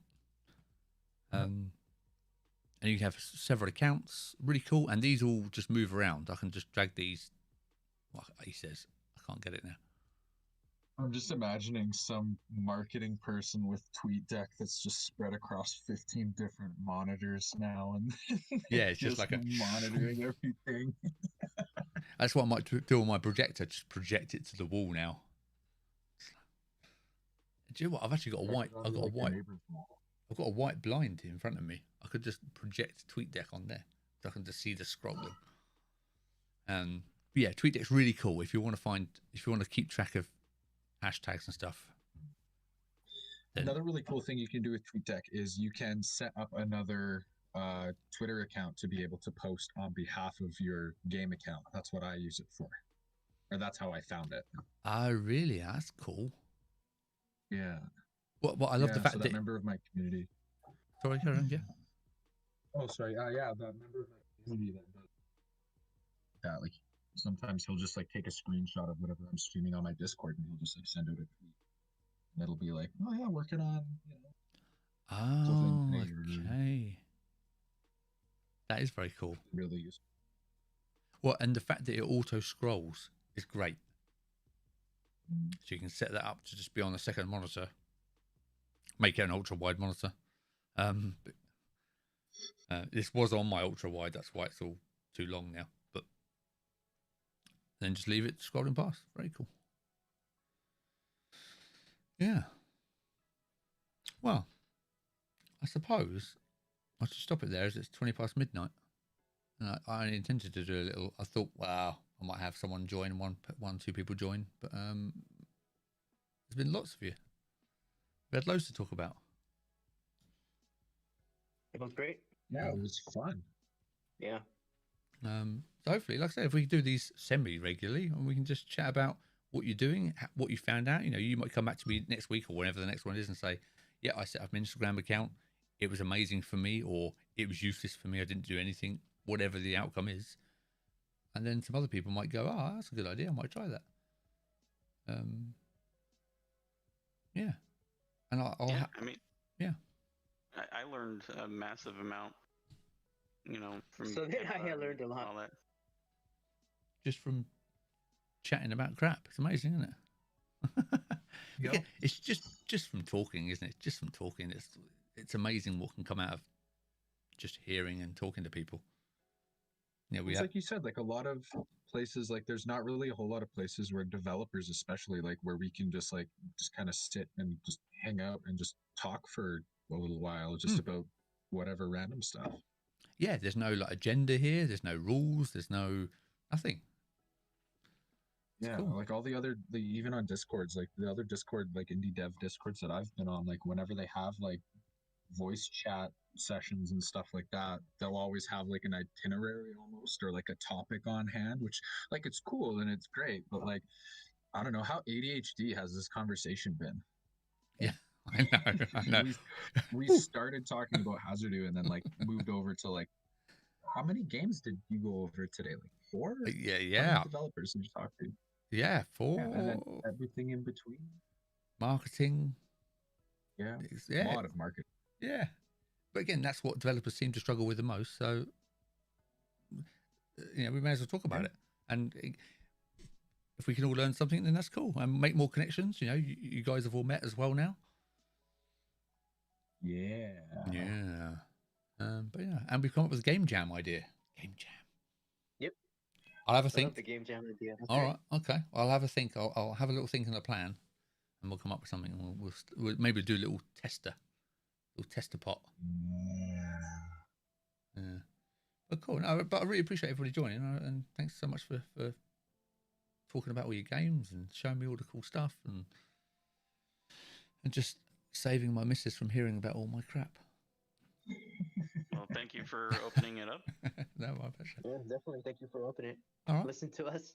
All right. Don't forget to smash that like button if you haven't subscribed already. Yeah. You know where to find the button. Hit the little bell beside it to stay caught up on all things indie. I know. I haven't done it once today, have I? Yes. Hit the like button again. All the interactions are important. You know that now. Yeah, please, the algorithm overlords. Yes, please do that. That'd be amazing. But yeah, that's cool. It's been really nice to chat to everybody. So thanks so much for joining. Again, I don't know when the next one will be because I work a load. I work shit tons. So time off is always hard for me. But again, this seemed pretty popular, so I'll carry on. You know, if people want to tune in and talk, then I'll carry it on. I think I've got the hang of the YouTube streaming now. It's weird, very weird. If anyone wants any help, if you want to do a stream or you're having problems or you want to try it, let me know, because I've broken all of the platforms in different ways. So now I'm pretty sure I know how to not break most of them. And I've figured out YouTube at last. It's a very awkward YouTube. But I'll post up when the next one will be. And we'll just hang out. Because sometimes I'm too tired to play games. Yeah, it's nice to just sit and talk sometimes. Yeah. Okay, cool. Well, keep an eye out for the next scheduled thing. Check out Gilded if you haven't. If you still want to check out Gilded, I still recommend it. It's very cool. Oh, weird! They just tweeted at me. Yeah, very cool. Right, guys. Thank you very much. Bye. Take care, everybody. Goodbye. Thanks for having me. Thanks. Bye. Bye, everyone. Appreciate it.